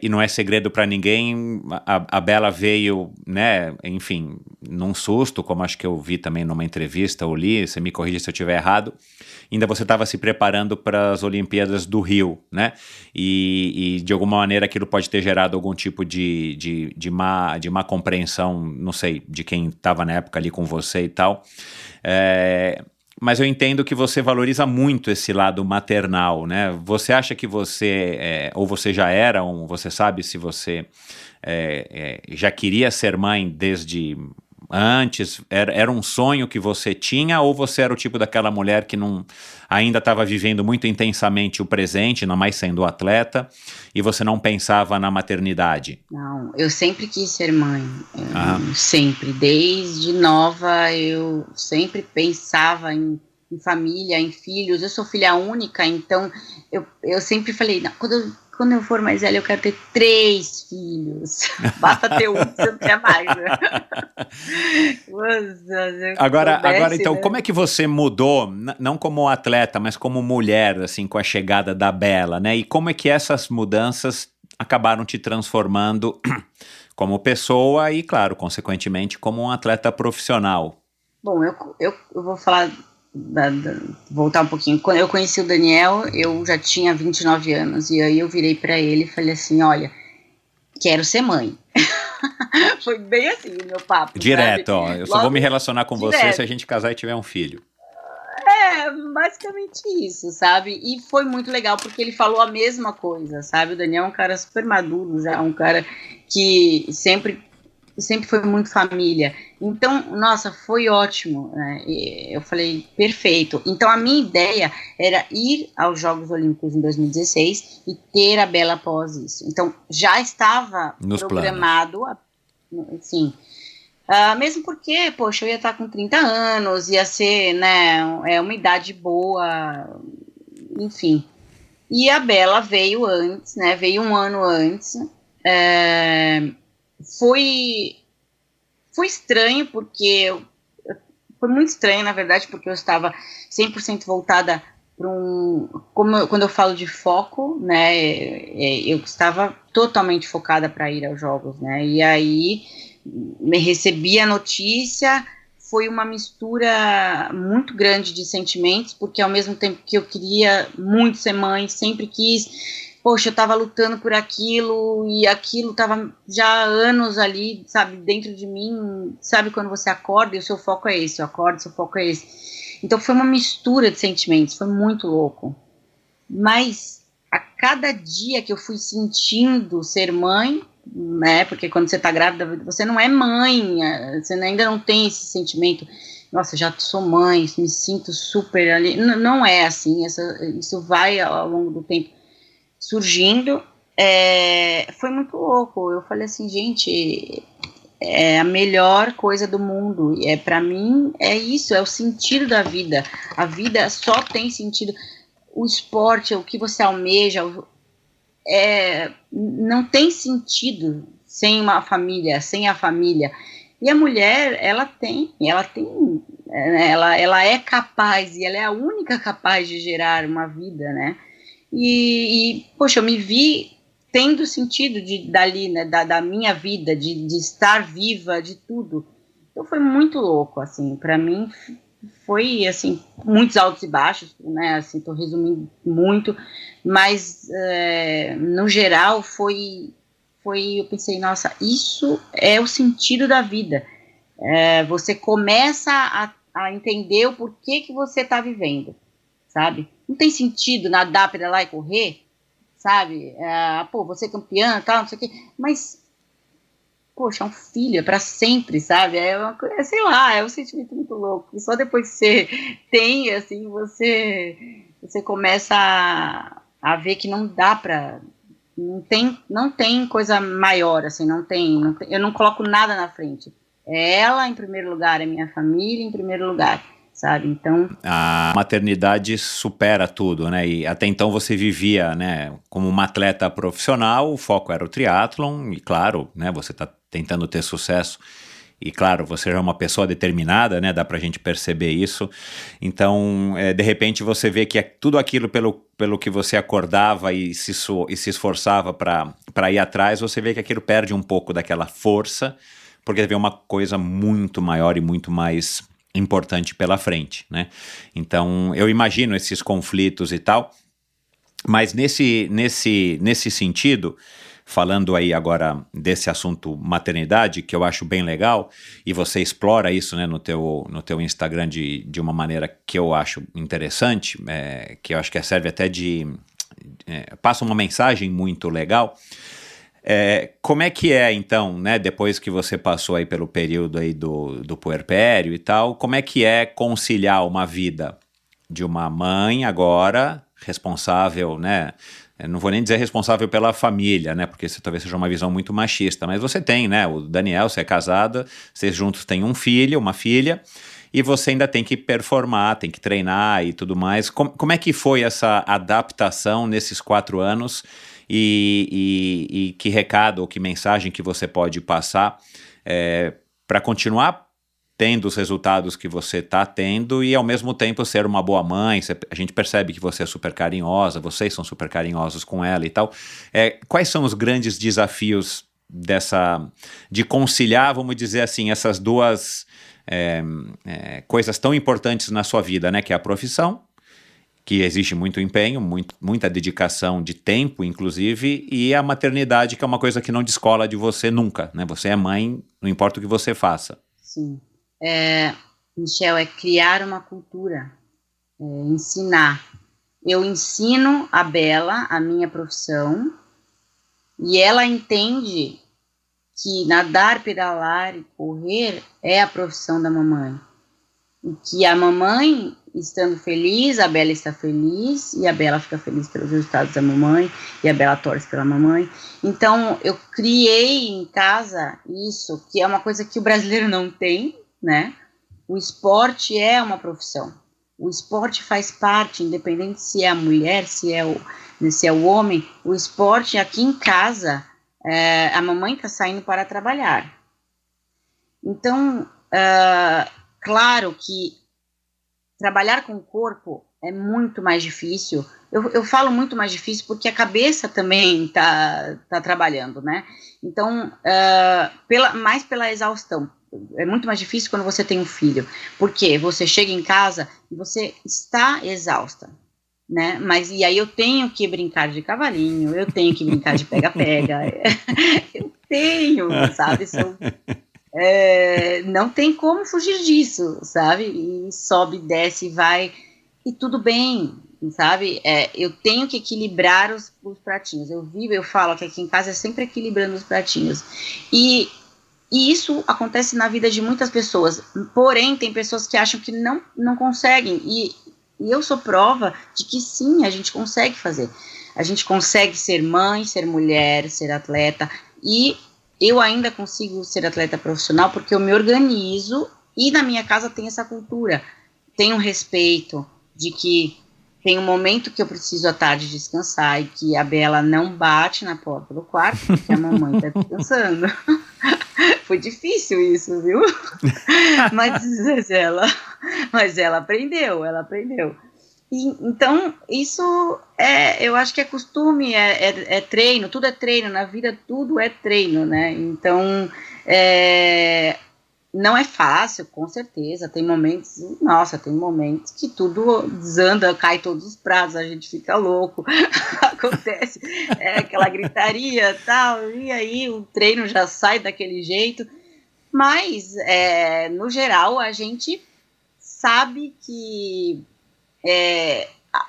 a família acaba ajudando, no meu caso, acaba me ajudando na performance, acaba me ajudando no treino, é uma motivação para mim a mais. Eu treino pensando na Bela, nela sorrindo, sabe, ela vai me assistir a alguns treinos e me dá uma força gigantesca no vai mamãe dela, que é a frase que fica sempre na minha cabeça. Legal.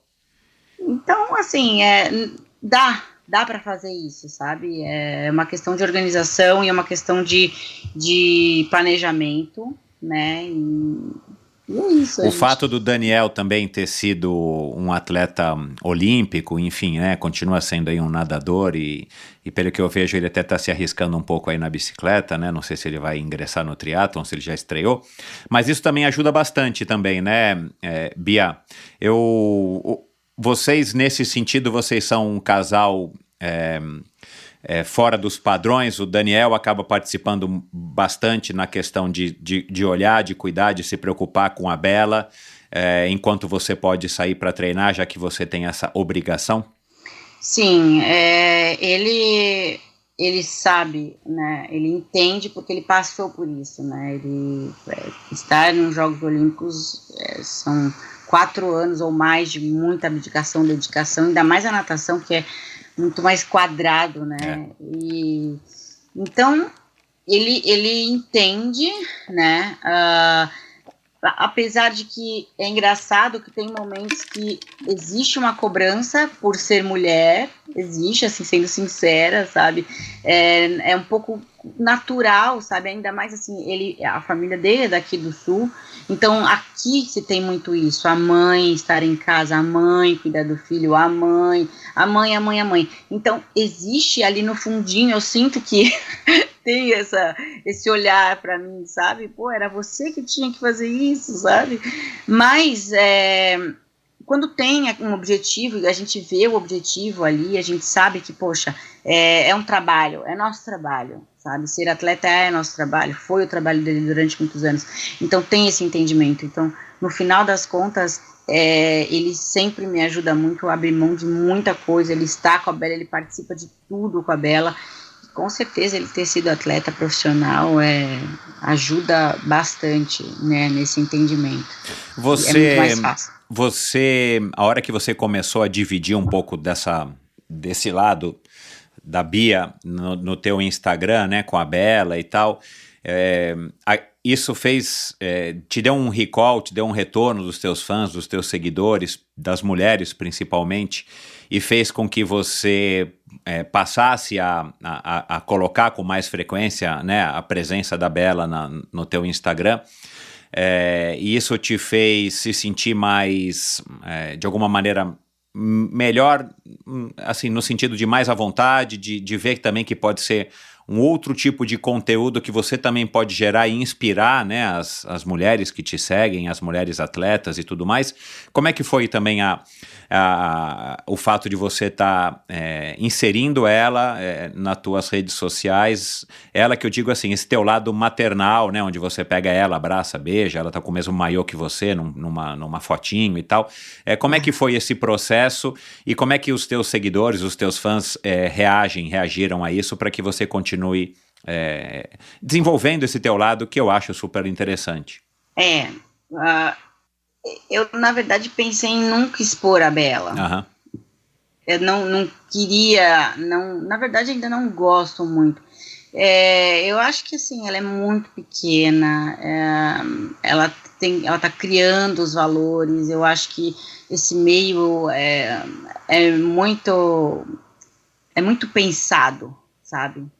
E eu sempre, quando eu exponho a Bela, é de uma maneira muito natural. Pegando ela, fazendo o momentinho dela, sabe? Do jeito que ela tá fazendo, do que ela tá falando, coisas engraçadas que ela fala. Então, eu nunca foi pensado. Uhum. Não é pensado. E eu procuro, algumas marcas já procuraram também, me procuraram pra Bela. Queria que a Bela participasse disso. Eu disse não, porque eu acho que eu não quero que ela esteja envolvida com isso, sabe? Ainda, eu acho que tem que ser uma escolha dela. Ela é muito novinha, e esse meio é um pouco cruel, sabe? Acaba ficando dependente, eu não sei, é difícil isso. Eu não queria criar isso nela. Então, tudo que eu ponho da Bela é de uma maneira natural. E ela é uma criança muito espontânea, é muito engraçada. Ela fala coisas super engraçadas, que eu acho que para as pessoas é legal ver como é saudável a relação, as coisas que a Bela fala de mim, eu ponho às vezes, como ela me vê como mãe, como atleta.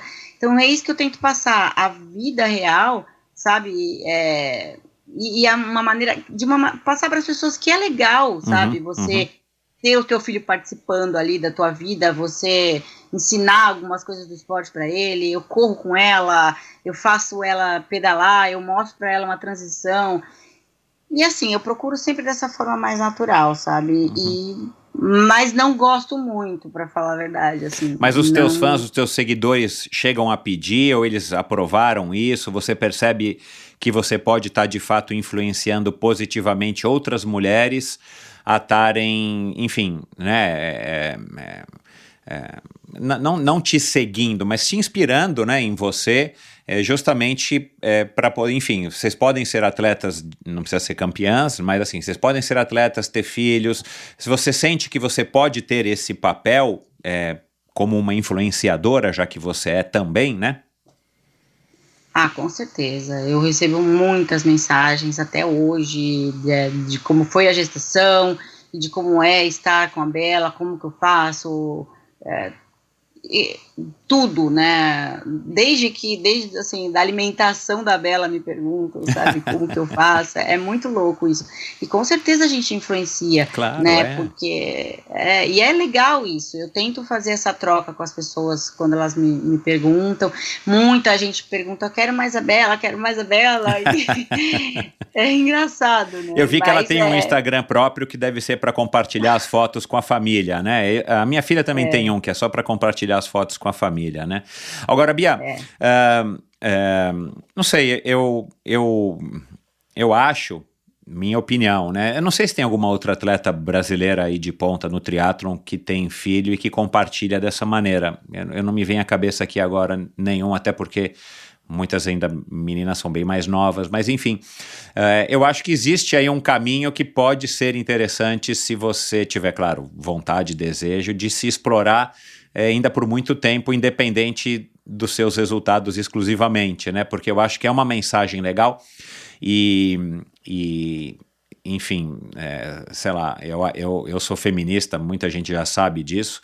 Eu acho que para a mulher é tudo muito mais complicado nessa questão por razões óbvias, porque é o teu corpo que está sendo transformado para você gerar um filho, né? Todos os órgãos saem do lugar para você poder dar espaço para aquele bebê crescer no seu ventre e tal.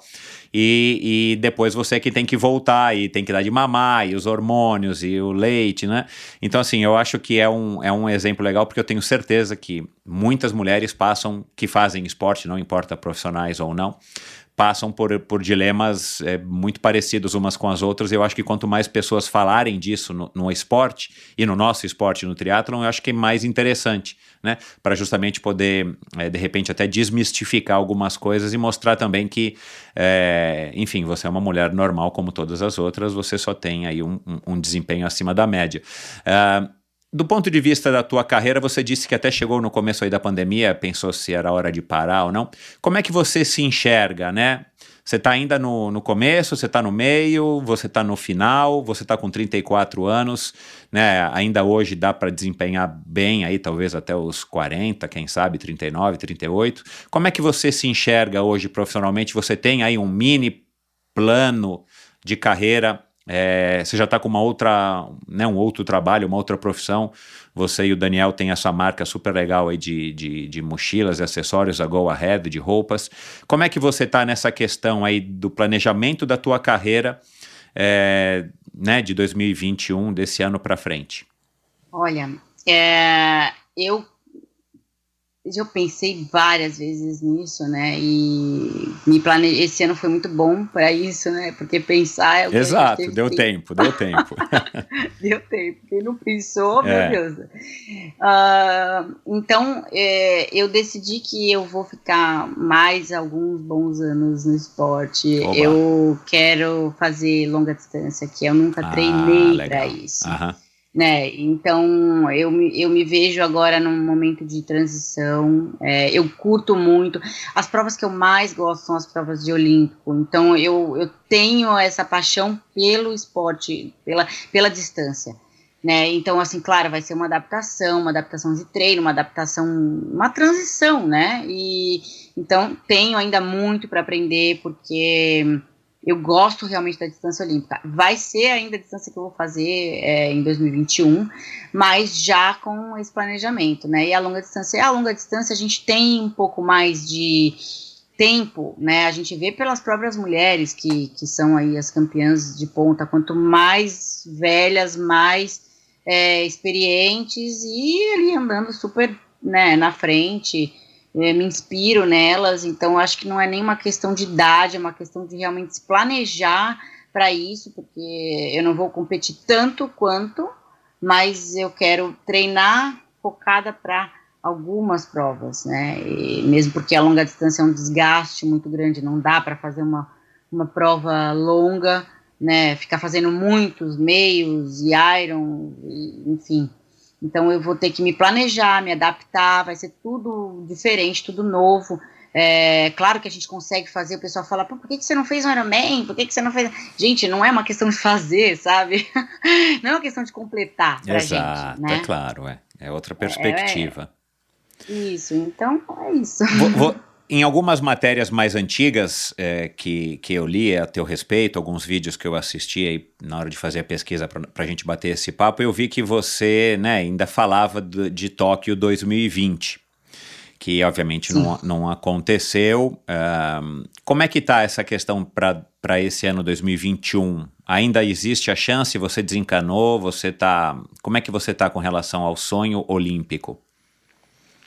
Assim, o break foi dado quando eu ainda estava competindo na ITU, né? Então eu estava totalmente focada para isso, né? E assim, o que acontece, assim, a minha natação sempre foi uma natação deficiente para uma prova de vácuo, né? Não é uma natação ruim, mas é uma natação que não é uma natação de primeiro grupo. Então, eu sempre tive essa consciência. Então, para mim, sempre teve que ser provas focadas para que eu conseguisse chegar num grupo. Então, sempre foi uma prova que um ciclismo tinha que ser muito mais duro, condições também climáticas mais difíceis. Aquela prova perfeita não podia ser para mim, né? Porque a prova perfeita, quem sai na frente fica na frente, quem sai atrás fica atrás. Então, tinha que ser uma prova muito mais dinâmica, com ciclismo mais duro. E isso já dificultava, porque a confederação acaba pagando provas mais padronizadas para todo mundo. Enfim, ficou muito difícil para mim. Não é impossível, né? Claro, mas assim, eu teria que pagar muita prova do meu bolso, teria que viajar muito mais do que eu viajo, ir para provas em muitos lugares do mundo, a Nova Zelândia, a Austrália, a China, que são provas com essas dificuldades, né, que a gente tem aí de prova, enfim. E isso hoje com a minha família, né, e já não fica, eu gosto, mas eu sinto falta de estar com eles, sabe? Então é difícil isso, a vida de ITU é longe da família, né? Então pegou esse lado pra mim, sabe? E eu tive que fazer essa opção, sabe? Vou competir provas ainda no Olímpico, eu gosto, eu acho que a gente tem que, né, sentir isso, vamos ver como é que vai estar.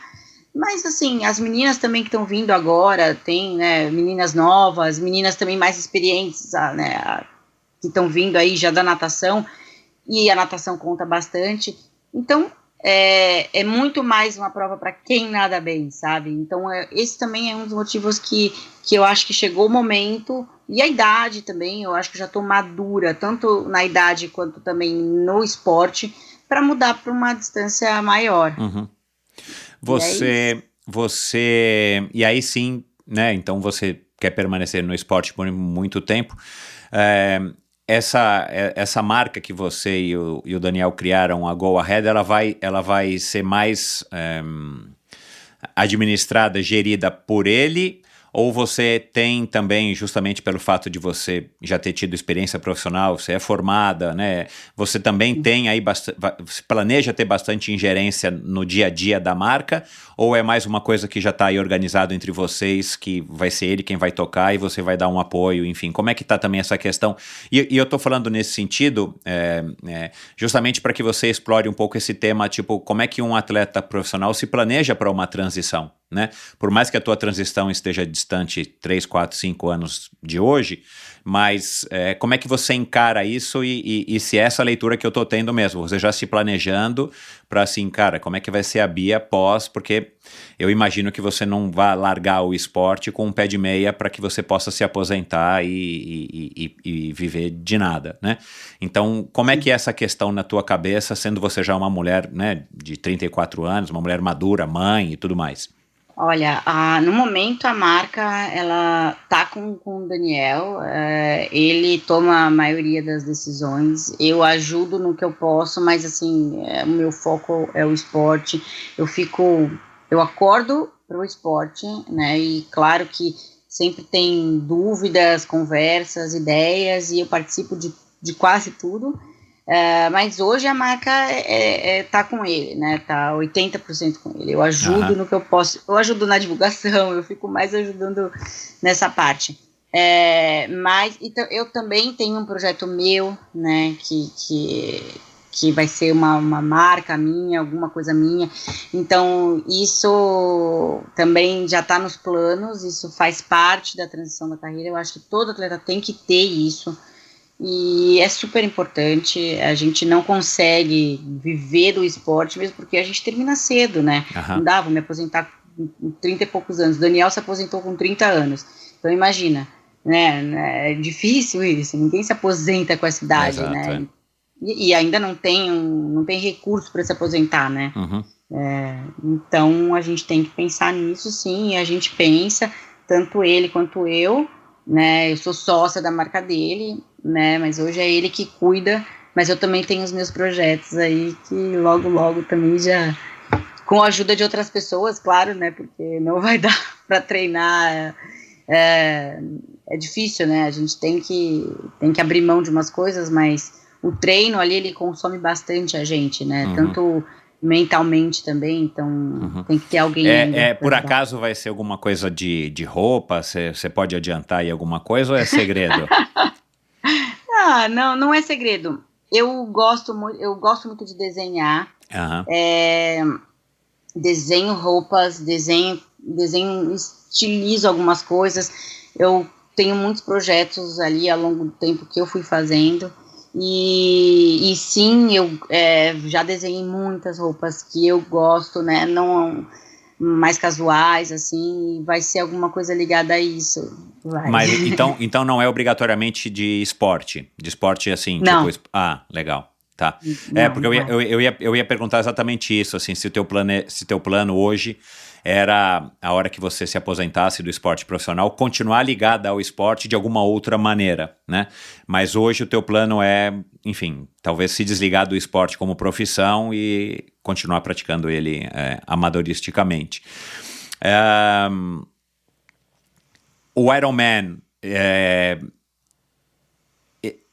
ele tem um grande apelo para você, um médio apelo, você não tem isso na tua cabeça, assim, tipo uma coisa, nossa, se eu não for para Kona nunca, eu não vou ter encerrado minha carreira com chave de ouro. Como é que você encara essa questão das longas distâncias, né? E aí eu tô falando do Ironman, não a marca necessariamente, mas as provas de longa distância. Olha, tudo que eu faço, eu preciso, para eu falar se é ou não o que eu quero, eu preciso fazer, eu preciso testar. Não adianta eu falar que eu quero ir para Kona, que eu nunca fiz um Ironman. Eu acho que assim, as pessoas falam, ai, Kona. Gente, assim, não tem nada contra o sonho de cada um, mas você precisa gostar do que você faz, você precisa ter o prazer no processo, sabe? Ninguém é obrigado a nada, sabe? Não existe um sonho obrigatório, sabe? Kona não é a última coisa do mundo, sabe? Eu acho que, claro, o objetivo é legal porque é um objetivo duro, poxa, é a distância, uma distância dura num lugar que é, né, super duro e, claro, que tem uma super história, né? Onde vão todos os Exato. melhores do mundo, teoricamente. Sim, mas você não é obrigado a entrar nisso e já querer Kona, sabe? Ou querer Kona antes de entrar. Então, eu acho que eu tenho que sentir, que sentir se eu gosto, eu tenho que sentir prazer, como eu sempre senti nas outras distâncias. Eu tenho que ter essa experiência e falar, putz, não, eu curto fazer isso, sabe? E agora eu vou porque eu gosto.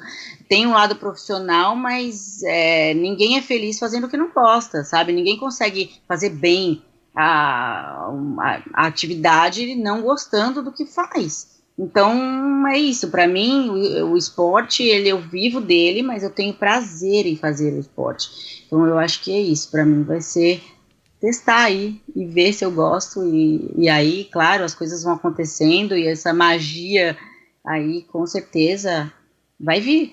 Legal, Não, é legal você falar isso também, porque pelo menos o atleta amador, de uma maneira geral, ele inverte um pouco as prioridades, né? Muita gente, e já falamos isso aqui N vezes, e quem sou eu, quem é você, como você acabou de falar, né? Para julgar qual é o sonho dos outros, mas assim, criou-se, né, uma atmosfera de que às vezes o cara quer ser primeiro um Ironman antes de ser um triatleta, né? E talvez esse teu exemplo seja muito legal para mostrar que, né, não que o seu jeito seja o certo, mas assim, você é uma triatleta. E no triatlon tem a distância de Ironman, que é a distância longa, e você eventualmente pode sim se interessar e ser até uma grande campeã e eventualmente ir para Kona, mas você não fica pensando no título antes de estar experimentando, de estar curtindo o passo a passo. Eu acho que isso é uma mensagem muito legal, muito importante, porque eu acho que essa é a única maneira que a gente tem do triatlon crescer de uma maneira sustentável, né? Agora, antes da gente terminar, Bia, e o triatlon feminino, né? Teve gente que já passou por aqui e falou do masculino. eventualmente até aí nem lembro se era só do triatlon, se foi da corrida também, acho que foi o Daniel de Oliveira que falou isso, se eu não me engano, o corredor. Daniel de Oliveira não, o Daniel Chaves, perdão, Daniel de Oliveira é o triatleta, que ele achava que faltava união na corrida e tal. No final do ano passado vocês fizeram, né, o Vini Canhedo patrocinou lá um training camp lá em Brasília, foram vários atletas profissionais e tudo mais. Eu acho que foi super legal, eu acho que isso é muito interessante. Na minha época a gente treinava muito junto aqui em São Paulo, os atletas profissionais, embora éramos poucos. Você sente isso do feminino? Você acha que há união? Você acha que não há tanta união? Você acha que seria positivo? Ou você é mais daquele estilo, vou treinar sozinha e tudo bem? Ou vou treinar com os meninos, né, entre aspas, porque de alguma maneira acaba me puxando mais e não tenho tanta competitividade, né, porque a gente não disputa as mesmas provas. Como é que é essa a visão da Bia com relação à cena do triatlon feminino entre as profissionais e essa questão de o que poderia melhorar, ou do jeito que tá bom, ter mais união ou não precisa ter união? Como é que é? Eu acho super importante treinar junto, eu acho que engrandece o esporte, mas a gente tem que ter maturidade para isso. Tem que ter o feminino, não é o feminino, as mulheres já têm um pouco mais de dificuldade com isso. É uma questão hormonal também, não é só ali, é mulher e briga, não é. A gente tem a questão hormonal, isso influencia, mesmo assim, cada um tendo o seu perfil competitivo, essa questão hormonal mexe bastante com cada uma. Então, a mulher leva isso, acaba levando isso um pouco mais pessoal. Então, eu acho que é válido, mas a gente tem que ser madura. Então, eu acho que tem que cuidar com as atletas novas que estão vindo, as júniores, tem que saber perceber isso, para não se perder, para não perder atletas por conta, ou não perder treinos, principalmente, porque, gente, o objetivo nosso é competir com a galera lá fora. Então, não adianta ficar brigando entre a gente aqui dentro, porque aqui ninguém é ninguém, sabe? A gente é perto das pessoas, poxa, a gente tem muita coisa ainda para melhorar, tanto na longa quanto na curta, sabe? Então, assim, para que, né? Para que ter esse desentendimento? Competição, ser competitiva é bom, tem que ser, todo mundo quer ganhar da outra, é óbvio isso daí, senão ninguém é atleta profissional, sabe? Não dá pra falar, sou sua amiguinha, não é isso, é você ser madura, ser profissional, a ponto de você saber usar as pessoas e ela usar você, para que você tenha performance, para que você melhore, porque a competição é lá fora, a competição é com as gringas. Então, eu acho que é difícil no feminino, mas por essas questões, né? Mas eu acho super importante esses training camps que tem. Acho que no Brasil deveria fazer mais como o Vini fez. Aqui no Brasil é ótimo, a gente tem condições climáticas, a gente tem condições de tudo, né? Tanto morro, praia, tudo. Eu acho que precisaria ter um olhar para isso, né, e tomara que tenha cada vez mais. Eu sou super a favor, e os que tiver e eu puder, eu com certeza vou, para treinar e para também passar a experiência que tenho, porque a gente pode ajudar com certeza em alguma coisa. As derrotas que eu tive, né, foram muitos aprendizados. Uhum. Você acha que você pode eventualmente vir a desempenhar algum papel nesse sentido, à medida que você vá, enfim, deixando de lado as competições mais curtas, ou eventualmente até se aposentando, de estar servindo aí como uma referência para as atletas das novas gerações? Você acha que existe uma oportunidade que eventualmente até poderia estar acontecendo hoje com as atletas que já se aposentaram, de estar ensinando e orientando, ensinando talvez seja demais, mas assim, orientando e servindo aí como mentores para justamente transmitir esse conhecimento e quem sabe acelerar a evolução para que todos os atletas que estejam começando não tenham que descobrir tudo pela própria experiência? Eu acho isso super importante e eu acho que tem que ter alguém por trás organizando isso, né? Não adianta a gente querer fazer isso, a gente fica... eu vejo diversas meninas, eu converso com algumas júniores principalmente, né? Só que é difícil, a gente tem que ter uma organização para isso, né? Eu acho super importante e válido juntar num training camp, passar essas informações. E com certeza, se eu puder, de uma forma organizada, participar disso, eu vou e participo, mas eu acho que tem que ser uma coisa organizada, planejada, né? Não adianta só assim, falar que vamos fazer e um dia fala uma coisa, não dá, sabe? É o que falta no Brasil, sabe? A gente conseguir organizar isso, a gente conseguir ter ídolos, né? A gente não tem, a gente perde as pessoas, né? A gente vai perdendo isso. Enfim, eu acho que é ideal e eu com certeza participarei e faço da maneira que eu posso hoje. Converso com algumas, né, que estão vindo em provas, converso também, sempre passo alguma coisa, alguma experiência, e é isso, essa troca, e tem que ter, porque faltou para mim. Então isso que eu ia falar, né, assim, provavelmente faltou para você, porque a gente não tem aqui, pelo menos na cultura do triatlon, em muitas outras modalidades, esse costume, né, do atleta que já passou por muita coisa poder eventualmente ter algum tipo de papel dentro do seu esporte, do esporte que o consagrou e que muitas vezes, né, o fez sobreviver ou foi sua profissão por muitos anos, de passar isso, né, porque eu acho que essa transmissão de conhecimento, né, isso é o básico da cultura, né, a cultura é a transmissão do conhecimento. Seria tão importante e, de certa maneira, inteligente, né, para justamente as pessoas não terem que enfiar o dedo na tomada toda vez, todo mundo enfiando o dedo na tomada para saber que dá choque, né?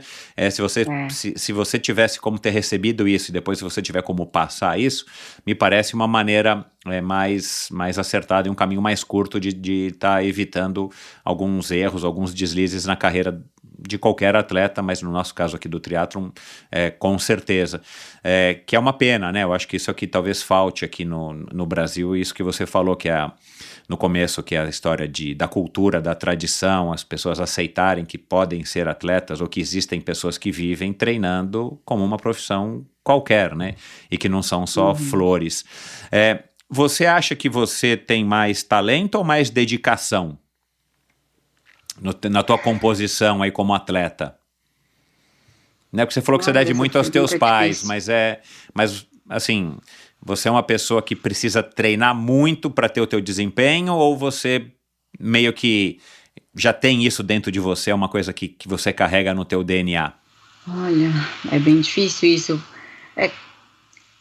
É difícil você falar que você tem talento, né, porque não tem como sem treino, de muita dedicação, porque só de pensar no tanto que eu treino, já treinei, né, mas eu acredito que tem ajuda do DNA ali, eu acredito nisso, né, acredito nisso porque a gente vê também outras pessoas, às vezes nas mesmas situações, até às vezes com muito mais facilidades e condições, e aí a gente vê que não vai, sabe? E eu sinto que isso aí se chama talento, talvez. Isso aí você vê que realmente eu tenho um pouco mais de talento. Mas no triatlo, no nosso esporte, cara, é muito treino, não tem jeito. O caminho não tem como. Eu acho que o triatlon tem essa característica que, por menos que você queira treinar, ainda é muito treino, né? Claro que, obviamente, por causa das 3 modalidades, mas mesmo assim são modalidades que você tem que treinar muito para que você possa se desenvolver.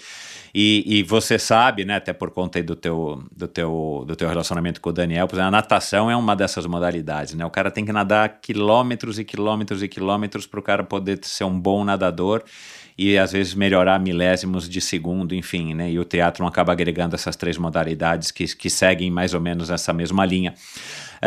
Bia, você agora pra gente encerrar, você é uma menina fisicamente muito forte, né? Basta a gente olhar aí você que você não é alta, né? Mas assim, você é fisicamente muito forte. Mas num dos teus posts no Instagram, em 2017, se eu não me engano, que eu vi, você estava, não sei se era lá na academia do clube, onde você estava, acho que você quis fazer barra. E a legenda, era um vídeo, mas era um vídeo você pendurada na barra, mas não fazendo nada. Eu não consegui entender se você estava tentando levantar os braços, eu não entendi. Mas a tua legenda era alguma coisa assim, tipo, olha, depois de 3 tentativas eu não consegui fazer o exercício. Era barra? Você queria fazer eu barra? Não lembro agora. No começo barra nossa, super difícil para mim. Eu acho que o meu pai é muito desenhado também, né? Ele treina e fica Seco, desenhadinho, rasgado. mas é fraquinho, coitado. E eu tenho a mesma característica, sabe? Assim, a força mesmo, a gente parece ser forte. Você não é forte. Mas não, assim, nas pernas, até a mulher já tem mais facilidade de força nas pernas, né? A perna eu sempre tive mais facilidade, mas, meu Deus, na parte superior eu treinei muito para ter condições de fazer barra, porque eu lembro que no começo era uma dificuldade, sabe? E as pessoas falam, nossa, mas com esse braço, eu falo, gente, não é assim.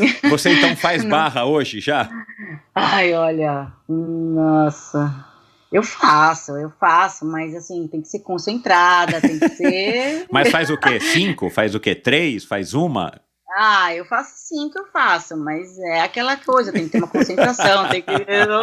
Não sai assim, faz agora. Entendi. Tem que pensar muito antes, sabe? Que Entendi. eu vou fazer barra, tem que me preparar. Cara, que legal. Não sei, você vê, né, a impressão errada, né, porque...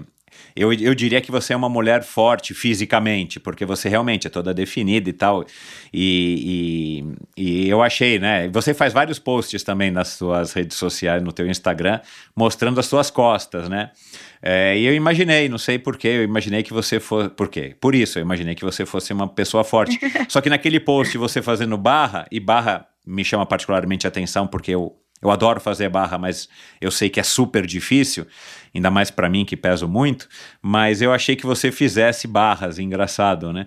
Mas bacana. Ô Bia, pra terminar, e aí, o que a gente pode esperar aí do futuro? O que a gente pode esperar, além de, eventualmente, você tá participando aí dos teus Ironman e tudo mais, de repente uma carreira como estilista de alta moda, como é que você se planeja aí para o futuro? Você se vê praticando triatlon, vamos dizer assim, para o resto da vida? Tem algumas outras modalidades, por exemplo, que te chamam a atenção? Fala um pouquinho aí das tuas perspectivas de futuro de médio e de longo prazo. Eu tenho, no esporte, falando de esporte, eu nunca vou parar de fazer esporte, né, e eu tenho muita vontade de fazer maratonas, né, então que legal. Vocês vão me ver por aí fazendo maratonas pelo mundo. Isso já está planejado, eu tenho muita vontade. Sim, eu me vejo como uma pessoa empreendedora, então eu tenho vontade de buscar, assim, de fazer a minha marca acontecer, não sei, passar esse sentimento para as pessoas, com algo que eu faça, né, da minha maneira, do meu ponto de vista. Então eu tenho vontade de criar coisas e sempre tive esse lado empreendedor, e eu acho que vai ser um bom momento de aproveitar isso, de fazer essa transição de carreira, né? A gente sempre pensa, né, em muitas coisas, mas assim, o que eu já tenho muito organizado é isso. O esporte eu não vou parar, maratona vai ser uma coisa que eu vou tentar fazer esses circuitos, essas majors aí, eu fico olhando, babando, e eu tenho muita vontade, e é isso, fazer e ter minha própria marca e lançar alguma coisa minha aí, espero que todo mundo irmãozinho goste. Pra Bia não tá nos planos? Pra Bela? Não. Pra Bela, perdão. Não tá? Assim, eu não gosto de ser filha única, né? Só que é difícil a idade, eu tenho que ver a questão do Ironman, tudo, né? E é difícil, eu tenho que pensar muito bem nisso, porque se eu for ser mãe de novo, vai ser o quê? Lá pros 38, 39, e aí já fica bem mais velha, então assim, eu tenho que pensar muito bem. Isso agora vai ser pensado, né? Não tem jeito. Tá certo. Bia, que bom, obrigado por esse bate-papo, sabia que ia ser bem legal, parabéns aí por toda a tua carreira, tua trajetória, boa sorte nessa tua nova fase, né, de provas mais longas.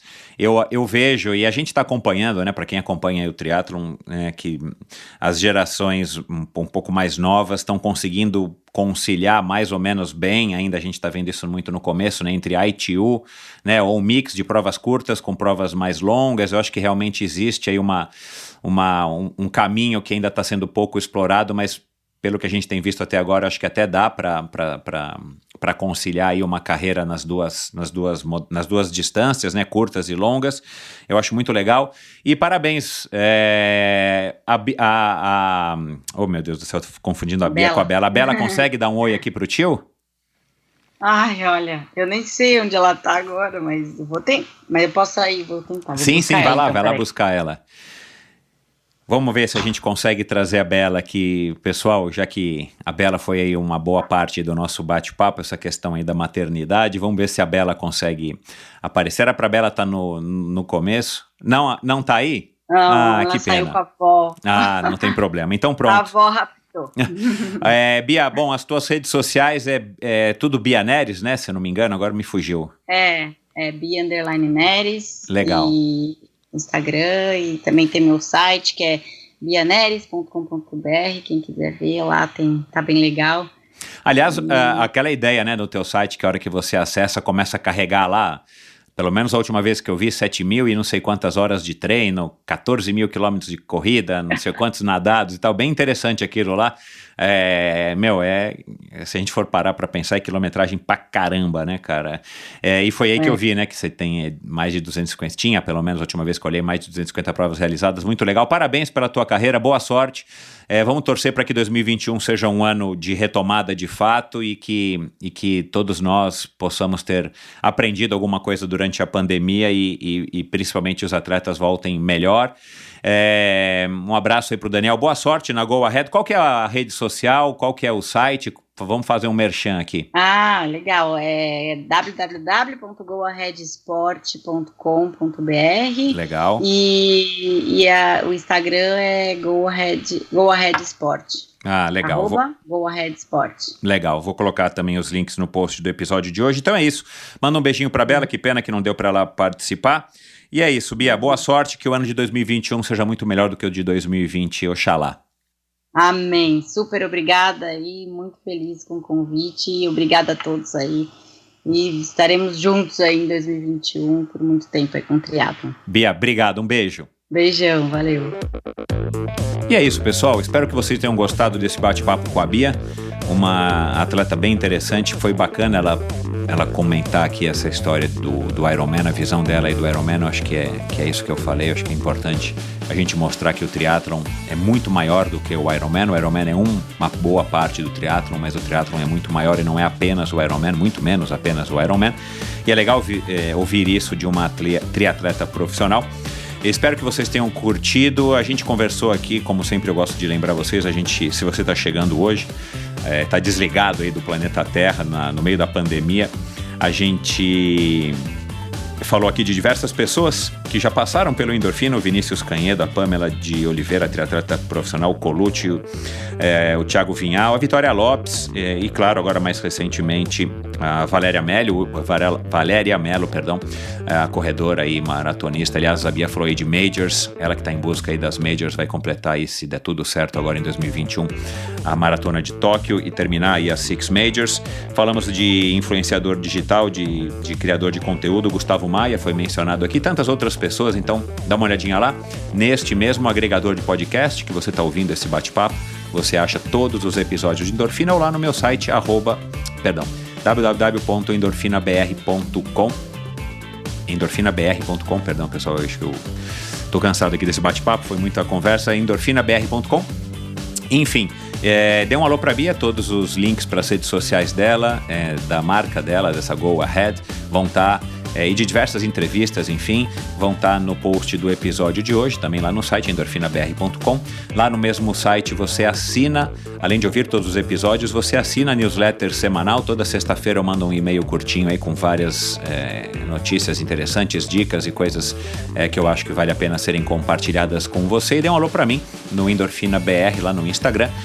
Me conta quem que vocês querem ouvir, o que vocês acharam dessa conversa, se vocês gostaram, compartilhem com seus amigos de trabalho, amigos de treino, com seus familiares, enfim, isso ajuda muito a mim e ao Endorfina a ser mais conhecidos, e esse é o objetivo, atrair cada vez mais pessoas, para que mais pessoas sejam impactadas por histórias inspiradoras. Então é isso, pessoal, um grande abraço e até a semana que vem com mais um episódio fantástico do Endorfina em 2021. Valeu!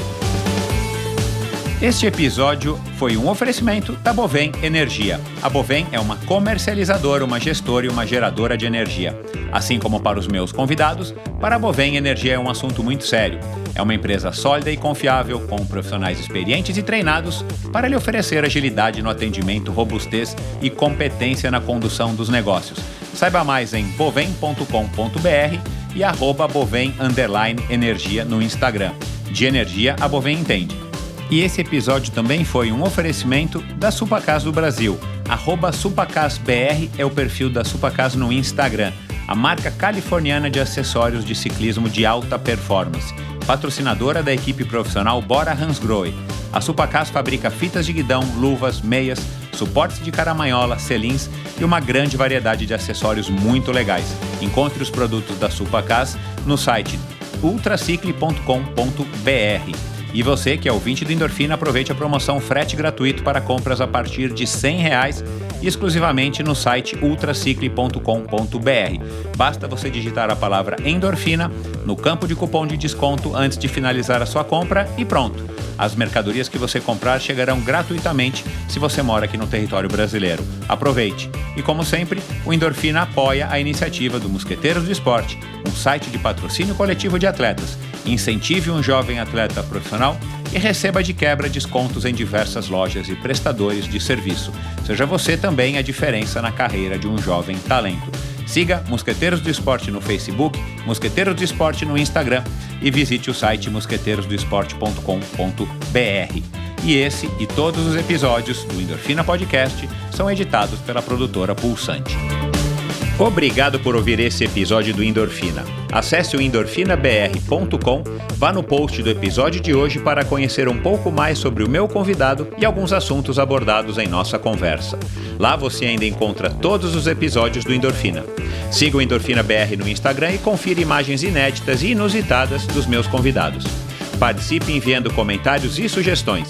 Se você curtiu, colabore assinando o Endorfina no seu agregador de podcasts preferido e compartilhando com seus amigos.